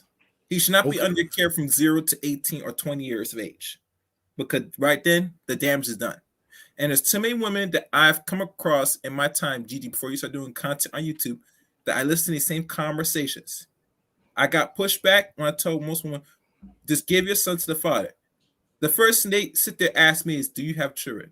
And all this nonsense and stupid shit. And I said, what does that do with me referring to say, well, anything else, you're supposed to give your son to the father. It should be incumbent these boys need to be around men. But you want not to do that because you don't want to relinquish the control of the boys and the little money you're getting from them monthly. So because of this behavior, I could see why most of them will create content say it's better not to have them at all. And I say you could think like that. You're going to damage your womb, trying to hurt your womb just to have a girl. But like I said, most women nowadays, when I hear them talk, bro, they don't have no foresight. They sound stupid as fuck. And I can't take most average woman today, modern woman today, is really serious because they're not thinking onward, projected to the future. These boys are not your objects. These are your next prodigies that's going to perpetuate to the 21st century. All right, Chaos, brother. All right. So, yeah. All right, Chaos, man. Thank you for the words of wisdom, man. I'll holler at you later, my brother. Talk to you, man. Now we come to Chaos. Marcus, You know, keep it 100, man, who we all started the show with from the beginning, man. Bring us home, man. Give us some words of wisdom. So, first of all, I'd like to plug Keep It 100 channel. Add that. And anyway, And it's just how it's spelled right there in his his tag. So that's how you get into contact with Marcus Aurelius on YouTube. Keep it 100. All right, no bring doubt. us home, bro. So let's first remember, lineage is a man's thing, right? That's something that we take pride in and things of that nature, our family line and things like that. That is not something that is primarily a woman's ideology, right? So when I hear guys say, like, no disrespect to chaos, when I hear guys say, like, these women don't have any foresight, it's not that they don't have foresight. They've never been interested. They've only ever been interested in relationships with men because of the benefits and the resources derived from the relationship. We all know Brickfalt's law, right? So if there's no benefit, then the relationship doesn't happen, right? So now we are in a time where women in 2021 are seeing no benefits or substantial benefits to their relationship in regards to black men, right? They're seeing more benefits from the power structure. At least they perceive it to be so, right? Regardless of if they're correct or not, it's kind of like Gigi, me and you've discussed the prisoner's dilemma a million times. At the end of the day, it's not about what's real, is what they think it is, right? So they have chose to uh discard the current crop and the future crop of black men, of black leaders or whatever you want. I mean, people, women in power, kings, things of that nature, they've killed members of their family for power. Cleopatra killed Ptolemy, her brother, right? This is historic shit. Like, they're not above sacrificing members of their family, including their own children, for power. This is human shit at the end of the day. You know what I'm saying? So make no mistake, that they will do that in regards to their children, their brothers, their uncles, their male population. Like, we looked at Brittany Cooper earlier. We said, hey, look, we don't need y'all. We're good. And I want every guy in the chat to understand, right, that at the end of the day, like, don't struggle with this idea, because we're so connected to the image of black women that are in our peer group being connected with our mothers, and they use that against us, and we're the only group that they do that with. Okay, when you look at white women, they support their power structure because there's a trust factor there. There's an investment to keep white men in power. There's no investment for black women towards black men. They look at it as a loss because they have to take our side against the power structure. And they think, or they feel, or they perceive that there's no benefit to that. Okay. So they will sell you out, and including their own children, as we seen on TV, Steve Wilkos show, and the court video where the woman is throwing this black man to the dirt, and against the white judge. And even in my particular case, where my fourth grade teacher had to fight my mother to promote me into a higher class than my sister, right? Really? Okay, that's facts. That's facts. Okay, I ain't even get into that story, but we towards the end, we could do that another time. But yeah, man, that was a real thing, and I watched this happen in my face.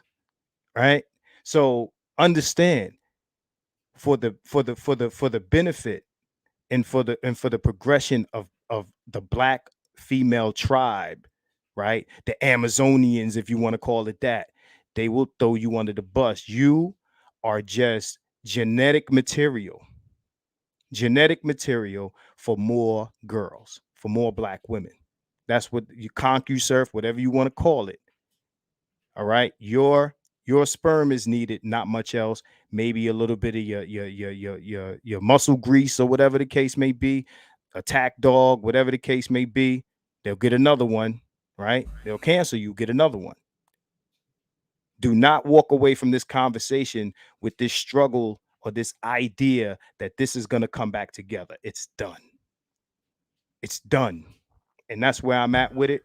SYSBM all fucking day. GG, thanks for having me on. This is Marcus Aurelius. Keep it 100.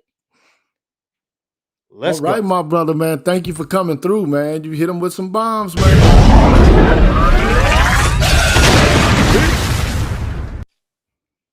Peace out, my dude. Peace. And Anytime. look, let me just say this, man. I'm about to leave, man. You know, it's obvious that, you know, black men feel like they've been betrayed. And nothing speaks of betrayal more than, you know, a mother not expecting the best out of their own child. I don't think that there's any further indication of the vestiges of white supremacy than, you know, not even expecting your own son to do well and to not be able to lift them up such that they can compete, not just with black women, because if your whole idea is that black men are going to be in the way of competing with black women, you already lost. If you're a black woman, in your mind, idealistically should be having the men that you give birth to be able to compete with other men in each way imaginable. That should be your ultimate aim. But, you know, as we stand in the world in which we live, you know, we're inculcated with a variety of different messages from, you know, women are the future to men are trash and black men are bullet bags and black men are trash and the white people are black people. There's so many varying ideologies out there that are so far from the truth as, you know, I am from Mars right now. You know, at some point, you know, when all of this gets looked at in the future, we'll realize, man, how far down a dark path we've gone.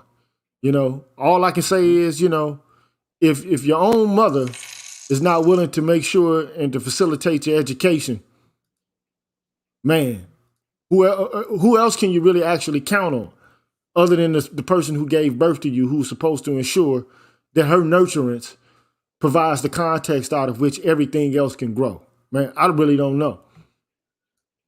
I really don't know, man. You know, I really don't know. I really don't know, man. All I can tell you is what white women have done, man. You can say what you want to about them. You know how, you know, racist they are, how, you know, they deflect from responsibility for colonialism, slavery, and Jim Crow on to incarceration, the mass incarceration phase that we've experienced by means of calling the super predators. You know, I don't know what your stance is on those issues, but what I do know is this. When the rubber meets the road, man, those women support their men.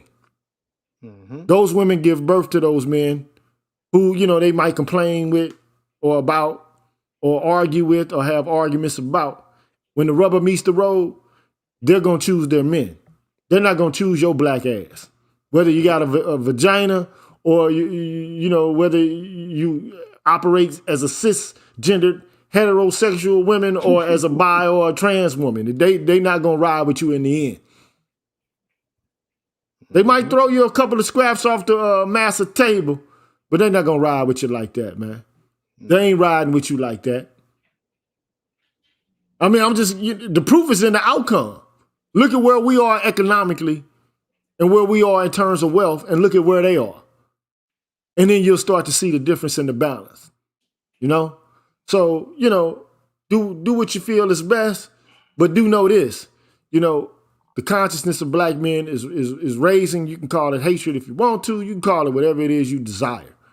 But at some point, if there is no reciprocity, then men have to begin to look at their own interests, and they have to be able to work under their own terms and to develop and to, you know, abide by their own values And if the value means, if the values you have are, to leave us to the wayside, well then, the feeling has to be mutual.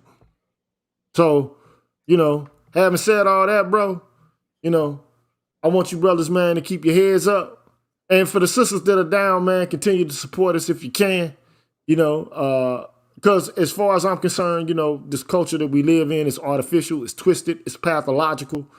They'll have the left hand fighting the right hand. They'll have the knee mad at the foot when you need both of them in order to be able to walk. So, I'll keep it moving, man. Until the next time, I think I am gonna cover the video that Ed showed and Sergeant Willie Pete showed. Shout out to those brothers. I think I'm gonna show the video tomorrow, man, and come up with my understanding and my interpretation, man, of what it's like to know that you have a criminal justice system that bears down upon our heads, but then you got a woman who's so interested in career and not really justice, because, the justice system is not really a justice system to begin with. But, it's a just us system. But to have you, operate and to abide by that, system to the detriment of the people who you should, be looking towards with love, man, it's a hurtful thing, man. It's a hell of a thing, man. So when careerism supersedes racial justice, man, you better watch out. So anyway, we at the 4 hour and 20-minute mark, man. Until the next time, bruh. Yes, sir. I'll see y'all later, man. Peace. Go with aggression. Be a gorilla, man. I'll holler at y'all. All right. Peace. Peace.